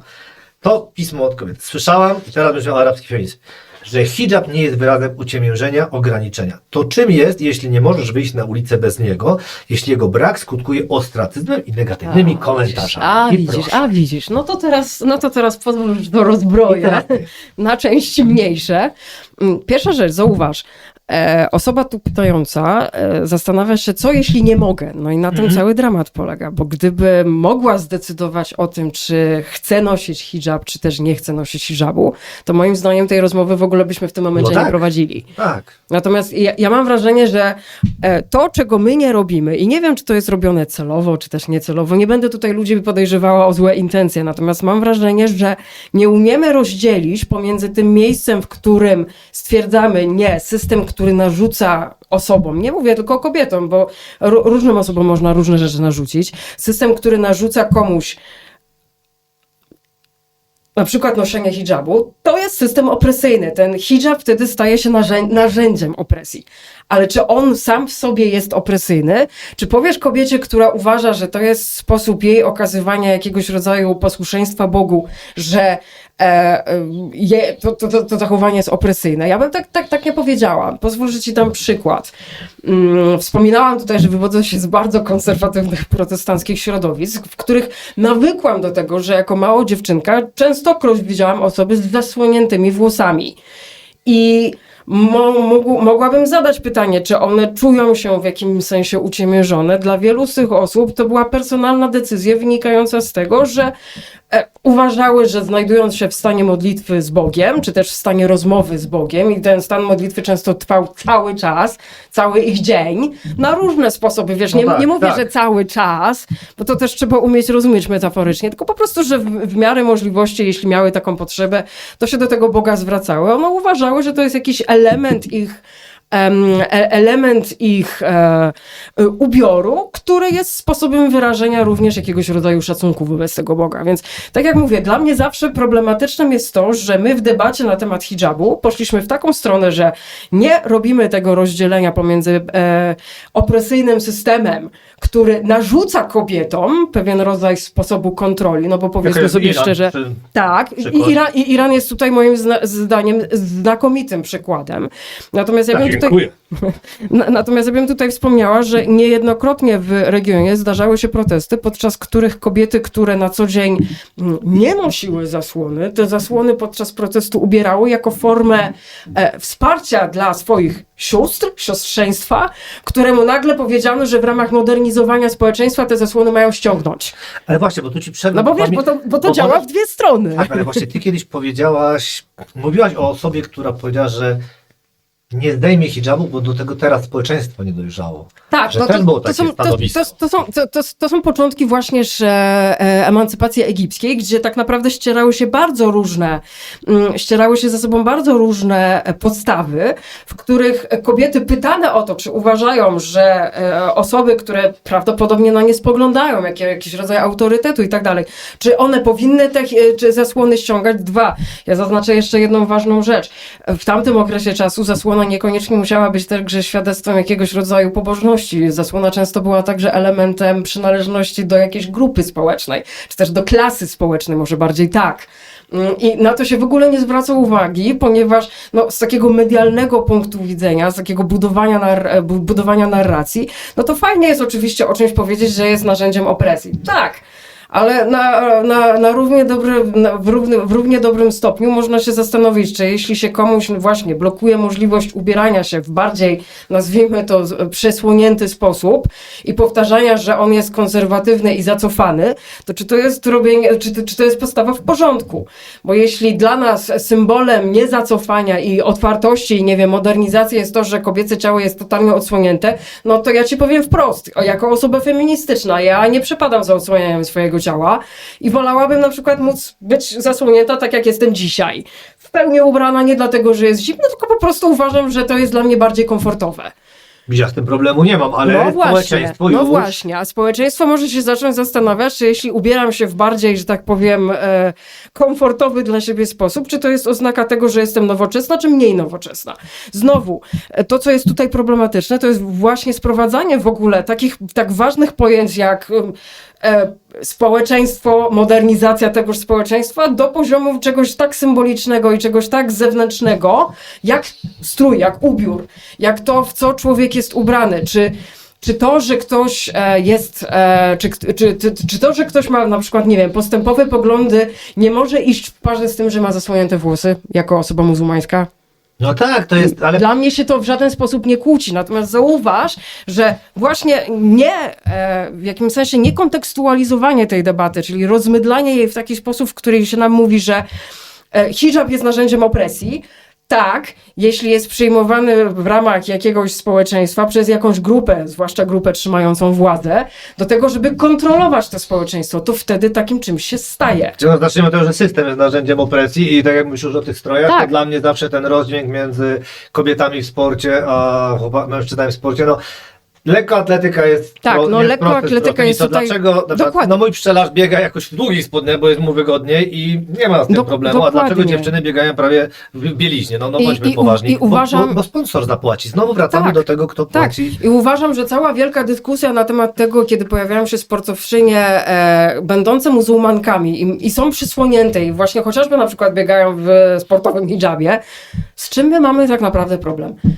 I nie mamy problemu z tym, że bardzo wiele kobiet uprawiających zawodowo, chociażby właśnie lekką atletykę, siatkówkę, moim zdaniem kolejny doskonały sport pokazujący na to, że nie wiadomo, na co ja mam tak naprawdę patrzeć. I uważam, że dla wielu z tych kobiet ten typ stroju i niemożność wystąpienia w innym stroju jest formą opresji. Nie oszukujmy się, jest i to bardzo poważną. Bardzo niewiele osób uświadamia sobie, że można to wykorzystać w taki sposób, jak wykorzystuje to jedna piłkarka, która nie jest na najwyższym poziomie, ale ze względu na to, że eksponuje swoją wizualność, to ona dostaje tam różne kontrakty. Tak, ale reszta dziewczyn na przykład ma na odwrót. Na przykład one by nie chciały często i to często też się spotykamy w tych rozmowach, że nagle jest problem, bo czemu ona musi tak wyglądać? I wydaje mi się, że właśnie w ten sposób sposób takie edukowanie się nawzajem w społeczeństwie, w którym widzimy właśnie ten rodzaj, pewnego rodzaju paraleli, bo tak jak ty bardzo moim zdaniem dobrze zwróciłeś uwagę na to, że zamiast mówić o jednej religii monoteistycznej, może na zasadzie jakiegoś takiego porównania, przyjrzyjmy się temu, w jaki sposób w obrębie społeczeństw, w których te religie w jakimś sensie dominują, czy są używane do jakiegoś rodzaju interpretacji, czy to prawa, czy zwyczajów i tak dalej, w jaki sposób one bywają opresyjne wobec społeczności, no to właśnie na zasadzie tego rodzaju paraleli, a nie demonizowania jednej strony kosztem drugiej. Ale to wygodnie, bo zawsze mówimy, że my jesteśmy Tak. lepsi niż tamci, ale No i wracając do właśnie. tych strojów.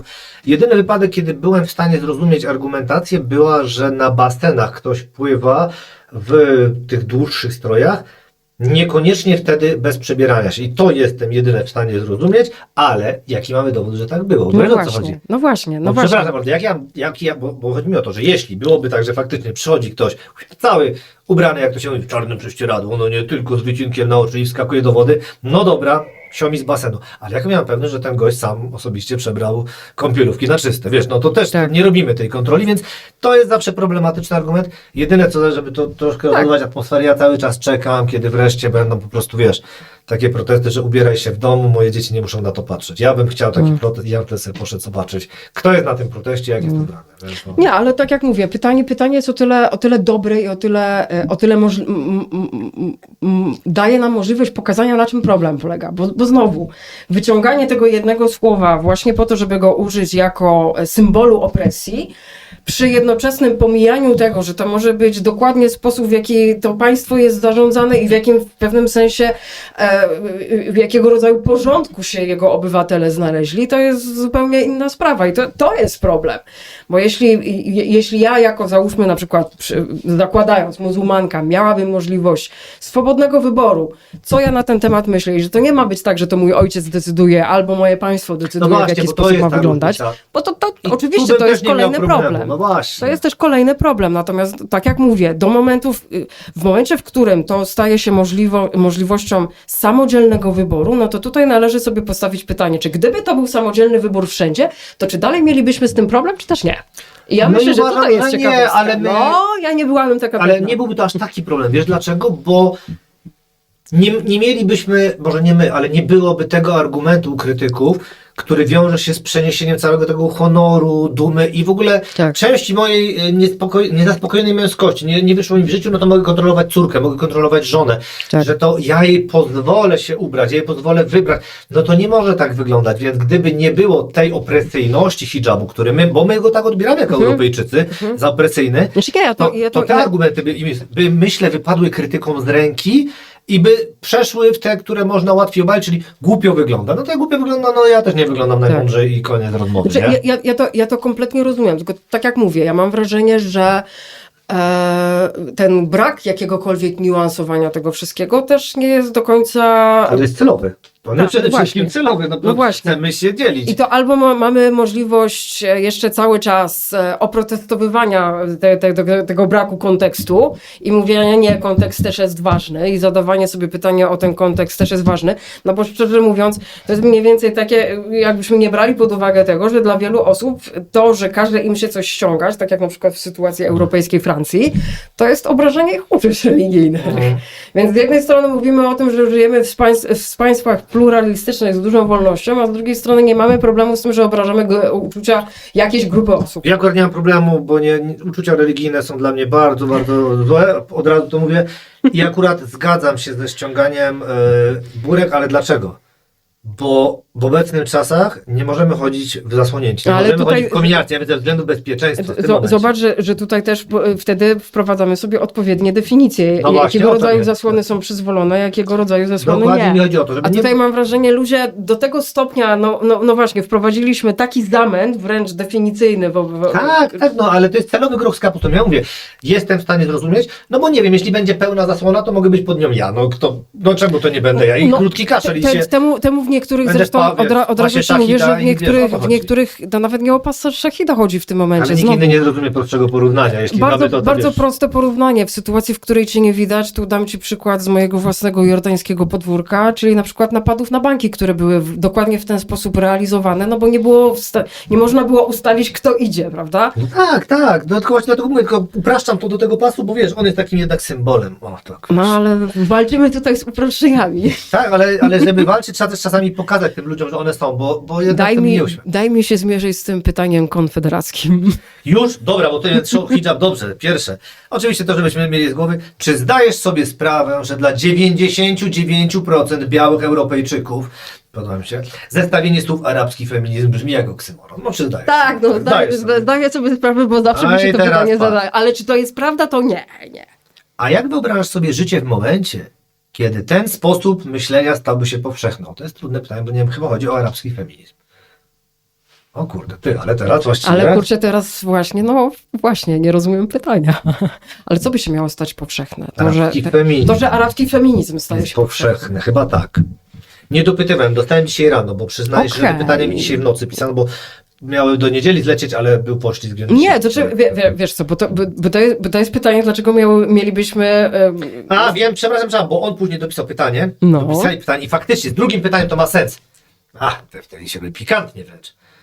Bo jeśli byłby arabski feminizm, zakładam, że chodzi o to, iż jest pełne równouprawnienie kobiet i mężczyzn arabskich. Bo myślę, że to jest ten proces myślowy. Jestem prawie pewien, ponieważ czy wtedy w rodzinach muzułmańskich kobieta mogłaby mieć 4 mężów? Chyba o to chodzi. To jest równouprawnienie, czyli to, co powiedziałem, jest to. Ale widzisz, ale jest pikoł dobry. Dziękuję ci, przyjacielu.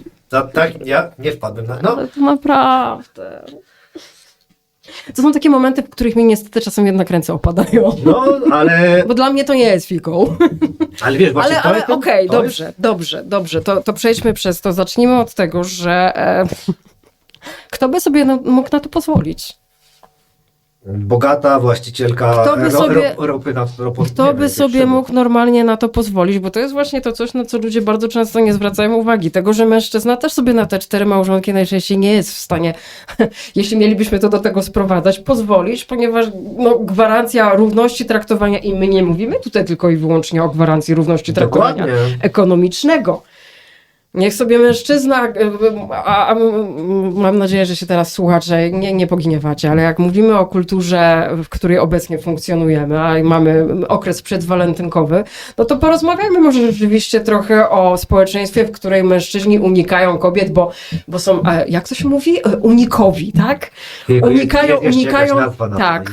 Avoidant jest angielską nazwą na to, natomiast w polskim używamy sformułowania unikowe. No to wyobraźmy sobie, że mówimy o takich, a nie innych modelach tak naprawdę łączenia się bądź nie łączenia ludzi w pary, nie brania za siebie odpowiedzialności, no to o czym my tu tak naprawdę w tym momencie rozmawiamy? Wiesz, mnie bardziej chodzi o to, że zobacz, my znowu trochę egzotyzujemy tamtejsze społeczeństwo, zamiast zastanawiać się, na czym tak naprawdę na czym polegałyby te super możliwości kobiet w lokalnych społeczeństwach. Sprowadzamy to do czegoś, co dla nas wydaje się być absurdalnym. Zupełnie nie obserwując tego, że w obrębie naszych własnych społeczeństw, gdybym miała wychowywać syna w dzisiejszym społeczeństwie, przyglądając się temu, jak wyglądają wzorce spotykania się osób ze sobą, poznawania nowych ludzi i tak dalej, to byłabym lekko przerażona. No nie jest lekko. Więc wiesz, bardziej mi o to chodzi, że jeśli ja bym miała w tym momencie wykonać własnego fikołka, to mój fikołek będzie wyglądał w ten sposób, że ja bym wolała się realnie zastanowić nad tym, jak wyglądałoby społeczeństwo, w którym faktycznie nareszcie realizowana jest równość. Czy ta równość byłaby faktycznie wyczuwalna, czy dla odmiany druga strona nie poczułaby się na przykład, nie wiem, zagrożona. To są dla mnie realne pytania, które należałoby sobie zacząć zadawać. Natomiast to, w jakich relacjach będziemy funkcjonowali, no powiedzmy sobie szczerze, mówimy o nasze społeczeństwa w tym momencie stają się też społeczeństwami otwartymi, chociażby na modele poliamoryczne. No tak, ale... ale myślę, że po prostu mężczyźni u nas chcą zadać to pytanie, czy my byśmy były okej z modelem poliamorycznym, no to może pytajmy wprost. A to właściwie, to pytanie jest zupełnie inne, ale ja myślę, że też ono po raz kolejny pokazuje to, że my jesteśmy wepchnięci w ten wizerunek medialny, bo my widzimy bogatego Araba i wianuszek żon. Jak widzimy tych łaspów, o których wcześniej mówiliśmy, bogate damulki z przedmieścia, bogaci panowie Tak jest. kijem w zadzie, nie widzimy, że w obu wypadkach mamy biedotę, w obu wypadkach mamy ludzi, którzy żyją na granicy ubóstwa, to on sobie na Że ile ten rząd ludzie- pozwoli. dokładnie. Piaskiem będzie je karmił? Dokładnie. Bo- Dwa. Znowu mówię, bo gdy się od tego odetnie ten aspekt finansowy i skupi się tylko i wyłącznie jeszcze dodatkowo na tym aspekcie, nazwijmy to emocjonalno-psychologicznym, tej też odpowiedzialności za jak gdyby prowadzenie później tej rodziny, bo to nie są tylko żony. To później jest bardzo często potomstwo, którym tym żonom również towarzyszy. No tak. Więc To jest ważna sprawa, nie? wiesz, mnie bardziej chodzi o to, że abstrahując już jak gdyby od samego pytania, czy jak gdyby od środowiska, z którego pytanie wypływa, mnie po prostu zawsze bardzo smuci, że to się bagatelizuje.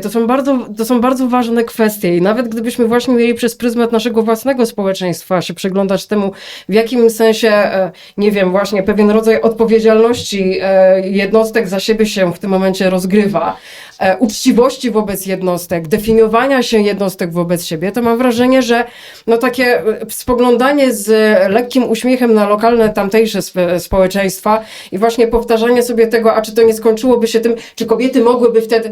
Nie wiem, czy kobietom by na tym zależało, szczerze mówiąc. Myślę, że byłyby zajęte wieloma innymi rzeczami i nie wiem, czy utrzymywanie 4 małżonków to byłoby coś, czym z własnej perspektywy, gdybym się nad tym miała zastanowić. No, hell no. A jeszcze gdyby to był ten model amerykański z przedmieścia, gdzie masz Hell 4 no. kanapy dla każdego osobno. Hell no. No właśnie, nie? Ale dobrze, to teraz tak, bo ważne jest, że miałem prawdę i bo miałem taką od zaprzyjaźnionej też feministki dostałem info, może ci się przydadzą fajne, uziemiające cytaty, gdy ktoś za bardzo popłynie. Tu było założenie, że oboje możemy popłynąć.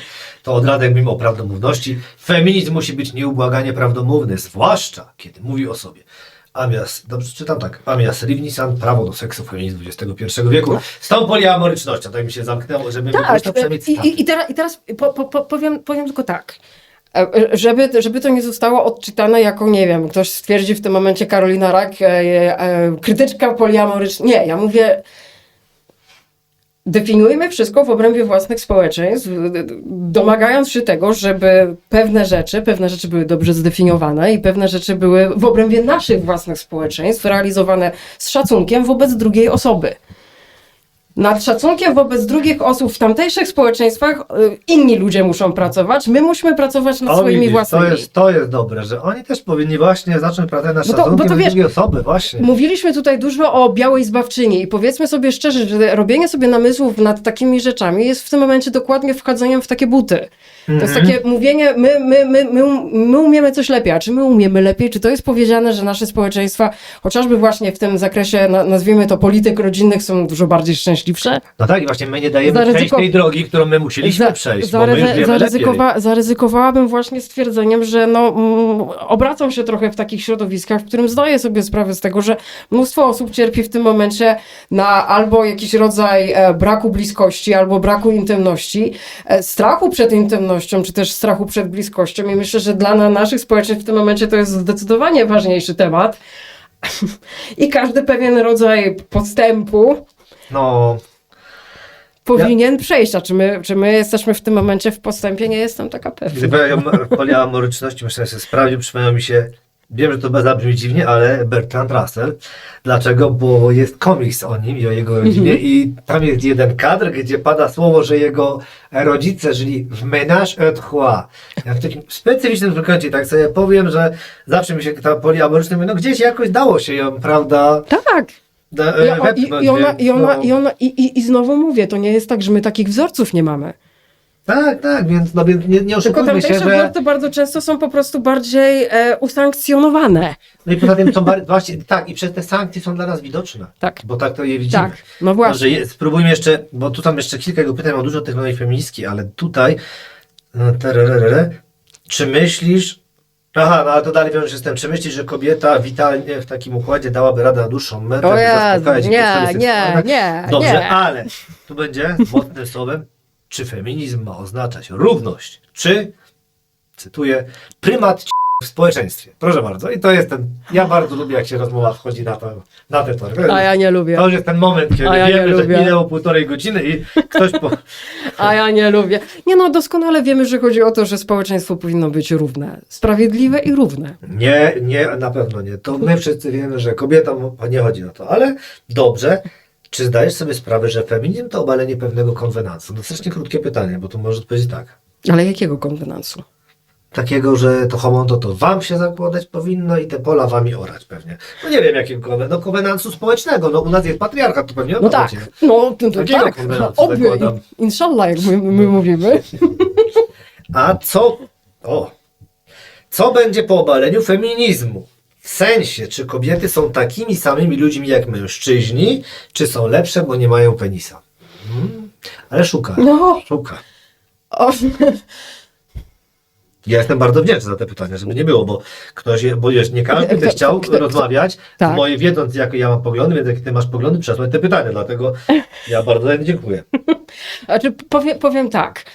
Ponieważ jestem osobą, która dąży do tego, że każdy w społeczeństwie powinien być szanowany i kochany bez względu na to, co ma i jak ma. Mówię tutaj też z perspektywy osoby, która jest pro społeczność trans, płciowa i tak dalej. No, oczywiście. Myślę, że podkreślenie tego w tym wypadku jest dla mnie też niezwykle ważne. Natomiast no, to jest o tyle ciekawe, że no właśnie, co jak się no ale feminizm się skończy wtedy, kiedy osiągniemy ten moment, który chcielibyśmy osiągnąć. Ten moment, w którym nareszcie będziemy żyli jako równi w społeczeństwie. Więc nie sądzę, że ten prymat się będzie sprowadzał do naszych biologicznych części ciała. No, ale widzisz, no tu zaraz, to ja tu stanę akurat jako adwokat diabła, ale apetyt rośnie w miarę jedzenia. Przecież pierwsza fala skończyła się, gdy zaczęły uzyskiwać kobiety na zachodzie prawa wyborcze. No ale prawa wyborcze, no to Ale powiedzmy właśnie, sobie ale szczerze, tak, bo właśnie, właśnie mamy ktoś ci prawa powie. wyborcze i to z tego. Ale ktoś ci powie, że były, bo to były żądania pierwszej fali, prawda? No, miałyśmy proste żądania przy zmianie poprzedniego rządu. Czy zostały one spełnione jako ale dużej przecież grupy oczywiście wyborczej? Wszyscy byliśmy po to tylko, żeby Także zagłosować. mówię, to trochę działa tak na zasadzie, że tego typu pytania można zbijać dokładnie w taki sam sposób. I to jest bardziej pytanie, do czego takie pytania mają nas prowadzić. Ja bym się raczej właśnie wolała zastanowić dużo bardziej nie wiem jak to ująć teraz, jak najlepiej. Ja bym się wolała zastanowić w dużo bardziej zróżnicowanej grupie, jak byśmy chcieli, żeby ten model społeczny wyglądał, niż tak naprawdę wywracać kota do góry nogami, dlatego że to wywracanie tego kota do góry nogami nas donikąd tak naprawdę nie doprowadziło. Ale, bo ty tutaj wspominasz cały czas o synach, ja widzę jako też osoba ucząca, że w tym nowym pokoleniu ja cały czas jednak upatruję jakiejś takiej szansy na dokładnie pójście w taką stronę, na nie wywracanie kota do góry nogami, bo na szczęście to młode pokolenie widzi, że to nas naprawdę donikąd nie No Kaja tu śpiewało, że nowe pokolenie ma w rękach butelki i kamienie, prawda? I że czekamy No i dobrze. przez świat. Ale to ja tak, bo zakończymy, bo tu kolega tyle pytań miał, że ja chciałem powiedzieć, często pada pytanie, czy kobiety są lepsze, czy mężczyźni są lepsi. Ja zawsze podkreślam, że ważną kwestią jest to, że my nie jesteśmy identyczni, że równość, a identyczność są dwie różne sprawy. ale... Ja bym wolał, żeby to też czasami podkreślić. Ja to mówię jako prowadzący, żeby nie było, że ty musisz do tego zostać wrzucona. Nie. Bo jest taka ciekawostka, którą właśnie dzięki też odsyłam do podcastu z TNSR, gdy rozmawiałem o książkach z Darkiem Niezgodą. Właśnie w jednej z książek było powiedziane taki prosty argument, który feminista napisał, ale właśnie o tym, jak mężczyźni są inaczej postrzegani i upośledzeni społecznie, ponieważ chłopcy, nie da się tego szukać, są zapóźnieni edukacyjnie. No i teraz, to jest bardzo proste, chodzi o zwykły rozwój. Pierwszy rozwój emocjonalny. Mówisz do osoby, która poszła do szkoły w wieku 5 lat, więc... Ale wiesz, chodzi o to, żeby to warto było, ja bym chciał, żeby to wybrzmiało, żebym ja to powiedział jako mężczyzna. I teraz tak, można by to bardzo prosto rozwiązać, bo dziewczynki mają lepsze stopnie. Jest to udowodnione procentowo, że w tym momencie ta legenda, że my jesteśmy lepsi ze ścisłych, ona się nie spina w tym wieku, ponieważ jesteśmy de facto na bardzo podobnych wynikach. Ona się bardzo różni na językowych i w momencie, kiedy, bo to jest akurat rzędu 8% wyników, więc to jest bardzo duże, w tym momencie wiadomo, że dziewczynki będą do lepszego liceum, będą miały wybór lepszych studiów. Możemy sobie tak to tłumaczyć. Rozwiązanie mamy bardzo proste. To nie chłopcy idą rok później do szkoły. No ale zaraz, kto się na to zgodzi? To co są gorsi, są głupsi. Wiesz, i w tym momencie będzie ten powód, że ludzie powiedzą, że nie. Więc nie jesteśmy równi, to wyrównywanie szans jest problematyczne, a programy na przykład w Ameryce, te popularyzujące czytelnictwo i naukę, Bardzo fajna sprawa, oczywiście, tylko nie działają na chłopców. Są fatalnie skonstruowane, bo zauważ, że dziewczynki szybciej czytają, prawda? Więc jeśli już któraś zaczyna czytać, to łatwiej ją zachęcić, bo już te programy są zazwyczaj nie do osoby, która przechodzi i ma to piktogramami. No i jest według badań jakiś tam może chyba 50% dziewczynek zadziałał na nie ten program, u chłopców 1%. No, czyli dalej coraz więcej, lepiej czytają dziewczynki. Nie, to jest duży problem. No, I ale- kto, jak już rozmawiać poza audycją, kto jest w najgorszej sytuacji? Czarnoskórzy chłopcy. Bo nie dość, że są w gettach, no to jeszcze są tymi chłopcami, nie chłopcami de facto, tak jak to Tak. mówisz. No i więc, no nie jesteśmy równi. Ten rozmiar później widać. Nie no, ale w pewnym sensie Mamy walczyć o dlatego równe powiedziałam prawa. sprawiedliwość społeczna, bo to jest, Tak, dlatego to jest ja ten tutaj kontekst, podkreślam, że który to wydaje mi się, powiedziałaś. że jest Tak. gdzieś bardzo często, kiedy się właśnie nas prosi o jakiś taki rodzaj wypowiedzi na temat tego, czym dla nas ten feminizm miałby być, to dla mnie ten wątek solidarności i sprawiedliwości społecznej, w której jak gdyby właśnie dokładnie widzimy to, że nasza siła jest w tym, że jesteśmy bardzo, bardzo różni. I teraz ci jeszcze z takich osobistych rzeczy powiem, że ja się bardzo, znaczy nie żebym się nie domyślała, ale dopiero bardzo niedawno zdiagnozowałam jako osoba neuroróżnorodna. Co to dla mnie oznacza? To jest na dobrą sprawę dla mnie przemyślenie wszystkiego, co dotychczas byłam w stanie osiągnąć i zobaczenie tego zupełnie innymi oczami. Więc jeśli dotychczas miałam bardzo taki wygenerowany, konkretny wizerunek swojej nauki, swojej edukacji, tego co osiągnęłam, jak osiągnęłam, jakimi siłami, teraz zupełnie inaczej to zaczynam dostrzegać. W bardzo emocjonalny, w bardzo też powiedziałabym spersonalizowany, bardzo indywidualizowany sposób. Więc ciężko by mi było postrzegać społeczeństwo jako coś, co nagle miałoby się stać bardzo homogeniczne. Nie, No oczywiście, no, ale nadal osiągnąłeś ty ten sukces, więc miejmy nadzieję, że nikt go ci nie będzie odbierał. Nie, Wiesz, o co chodzi? nie, wręcz przeciwnie, mam wrażenie, że teraz to mi klaszczą jeszcze 2 razy mocniej. A, no to dobrze, ale ja tylko uzupełnię, że ja dlatego podzieliłem się tym przemyśleniem, żeby było też, że ja udzielam odpowiedzi temu koledze, nie tylko ty, bo się zgadzam z tą sprawiedliwością społeczną. Chciałem to podkreślić. Wróćmy do feministycznych pytań, ale tak. Następny było, czy hijab to naprawdę wolny wybór kobiety? Mam wrażenie, że przez to przeszliśmy. Czy czujesz dumę, gdy kobieta decyduje się zdjąć hijab? Jakie emocje towarzyszą wtedy muzułmankom? To jest często mega trudne, emocjonalne pytanie. Znaczy, no właśnie, bo to jest bardzo emocjonalne pytanie i to jest bardzo indywidualne pytanie i myślę, że tak naprawdę, ponieważ sama nie jestem muzułmanką i nigdy nie nosiłam hijabu, myślę, że nie jestem właściwą jak gdyby adresatką takiego pytania. Natomiast powiem ci coś innego. To, co już ci powiedziałam, jestem w stanie uwierzyć, że dla wielu kobiet, które wyszły z domów, w których ten hijab był im w jakikolwiek sposób narzucony, albo wyszły ze społeczeństw, w których nie tylko domy, ale także na przykład ulica sankcjonowała to, że ten hijab musiały nosić i znalazły się na przykład w przestrzeni, w której mogły się zdecydować na to, żeby ten hijab z głowy zdjąć, to ja jestem w stanie uwierzyć, że dla nich to było bardzo angielskie słowo empowermentowe. To takie właśnie dające poczucie sprawczości, dające jakiś rodzaj poczucia siły, dlatego że to jest osobista Ale wymagające, decyzja. to musiało być też wymagające.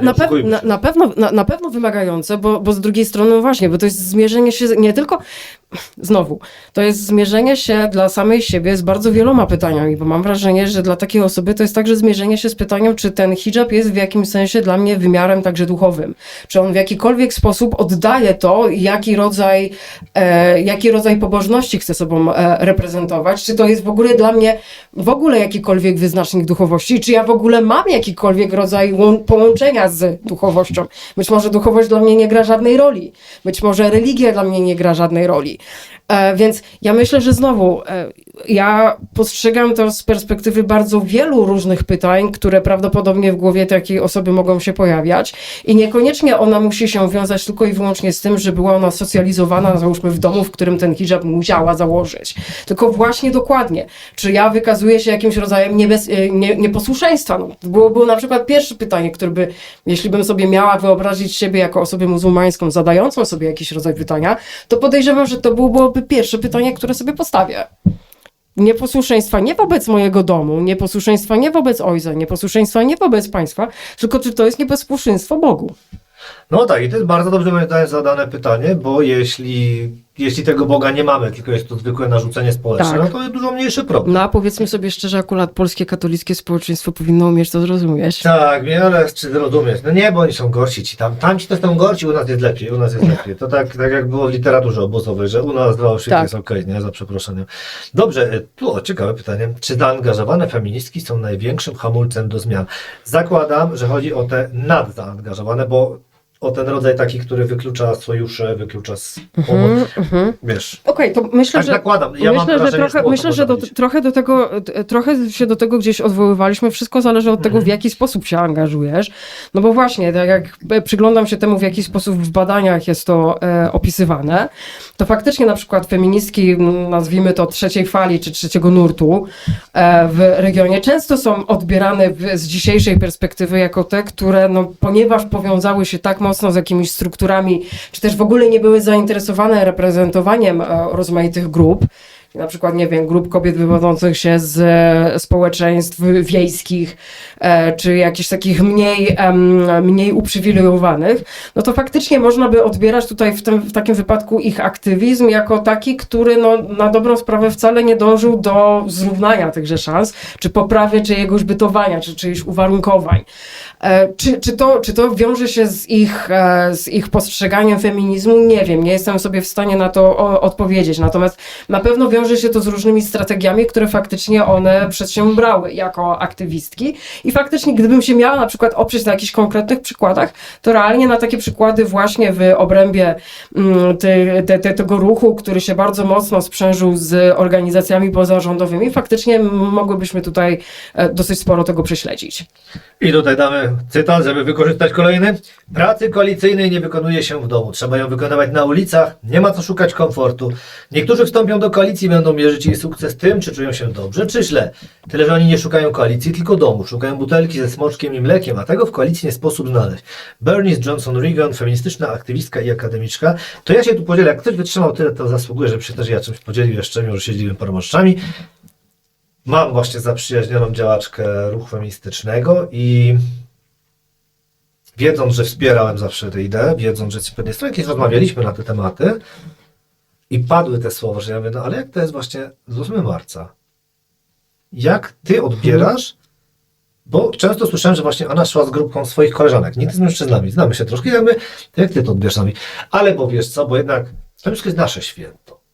Ja mówię, ale zaraz, tak, bo ja zawsze jako stary no ultraradykał, zawsze mówiłem, maszerujemy razem, działamy oddzielnie, czy tam nie ma problemu, no ale mówię, ale ten marsz ma pokazać właśnie siłę koalicyjną, mimo że mamy zupełnie inne poglądy, bo to tak jak przecież na pierwszej śląskiej manifie jak byłem, to też akurat ja szedłem z grupą właśnie anarchistek ze skłotersami, z którymi się znaliśmy, to były dziewczyny, które wiadomo w zupełnie inny sposób walczyły, niż na przykład osoby, które później były bardziej w następnych latach widoczne na takich manifach. Nie oszukujmy się, zupełnie inny przekrój społeczny. Nie, tak, nie, kompletnie to niezrozumiałe. Partia kobiet, jak przecież kogo reprezentowała, kto tutaj z nami szedł, więc to mnie zaskoczyło i faktycznie ten problem z tą koalicyjnością zawsze się pojawia, no bo jednak no, feminizm nie wziął się z próżni. To jest tak jak Czarne Pantery też nie wzięły się z próżni. Jak ktoś oskarża o rasizm, no jednak zostali nagięci w jedną stronę, to się odgina w drugą.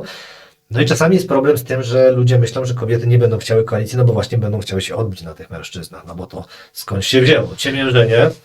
No ale no właśnie, dużo na ten temat, na temat tego wątku rozmawialiśmy dzisiaj, czyli na temat tego, gdzie jest ten moment na solidarność i z czego ta solidarność się też powinna brać i że ta solidarność, dlatego w ruchu feministycznym to słowo intersekcjonalność, mam wrażenie, jest tak niezwykle istotne, czyli właśnie pokazywania tych przecięć rozmaitych form opresji, które mogą następować, bo nagle się okazuje, że w ramach rozmaitych opresji możemy tak naprawdę walczyć na rozmaitych frontach i to nie muszą być fronty osób definiujących się tak naprawdę feministycznie. Tak, to też jest ważne. To też jest ważne, bo ja mam wrażenie, że bardzo często nam się wydaje, że to w obrębie ruchu feministycznego ludzie nie potrafią właśnie współpracować, a tak naprawdę w ogóle tej solidarności niekoniecznie musimy w obrębie tego samego ruchu szukać. A co do święta samego, to ja Ale muszę znaleźć, bo nie pamiętam kto to powiedział. Był taki na TED, zaraz to znajdę, był wykład, na którym kobieta powiedziała, iż feministką jest każda osoba, która się za nią uważa, bo to chciałem na koniec zostawić, ale mówię, już widzę, że tak rozmawiamy, zapomnę. Kurczę, kto to powiedział w TED, że dzięki Beyoncé poznano feminizm, jej, kuś. Oj. Zaraz piszę, bo to był chyba tytuł, będzie o... Powiem tak, tu niestety poruszyłeś temat, to ja sobie od razu jeszcze pozwolę zamknąć jedną rzeczą. Bo to jest też kwestia, no właśnie, przyjmowania na siebie jakiegoś rodzaju... To jest przyjmowanie na siebie jakiegoś rodzaju no, metki, łatki.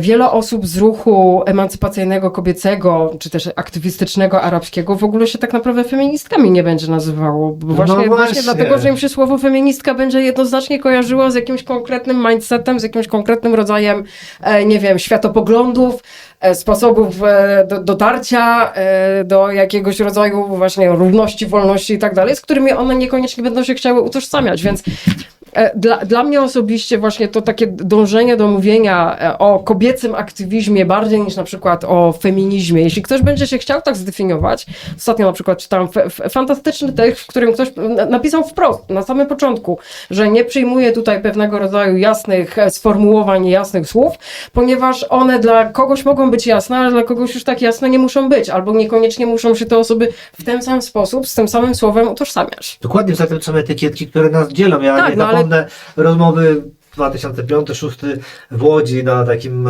lewicowym spotkaniu, gdzie byli właśnie anarchiści i poszło.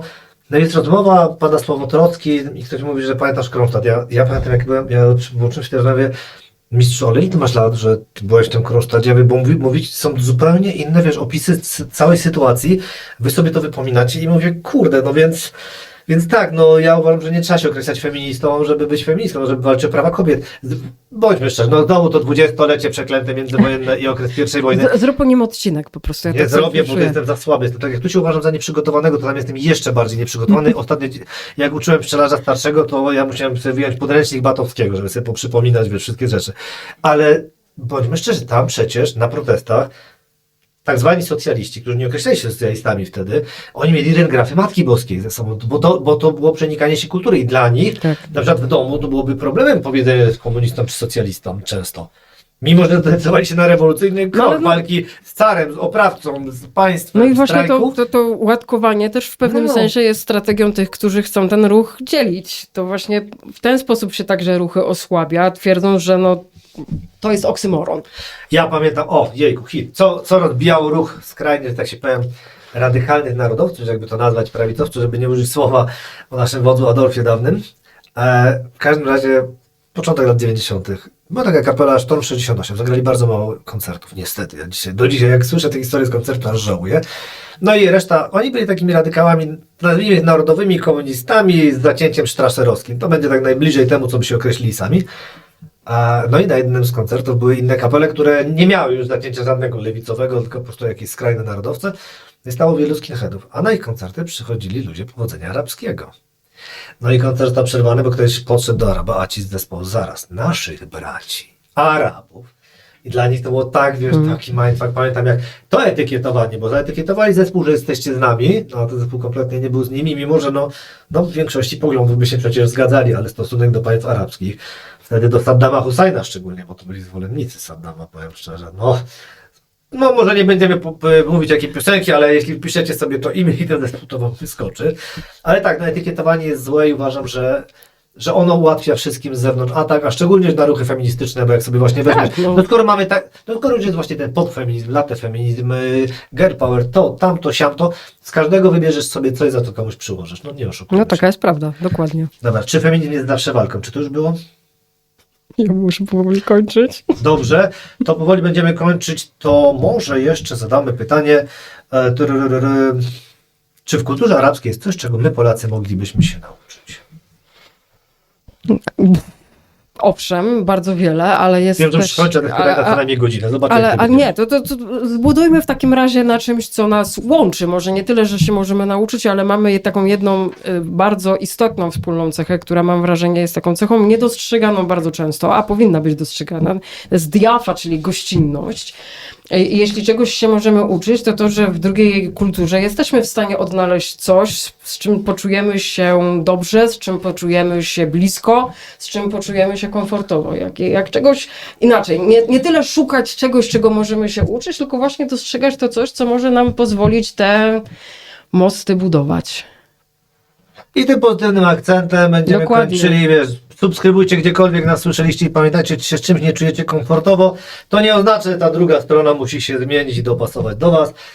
Dziękuję wszystkim za uwagę. Masz kilka słów dla siebie, czy chcesz coś przekazać? Nie, do dobrze następ- powiedziałam, to myślę, że wystarczy. Dzięki. Do następnej razy.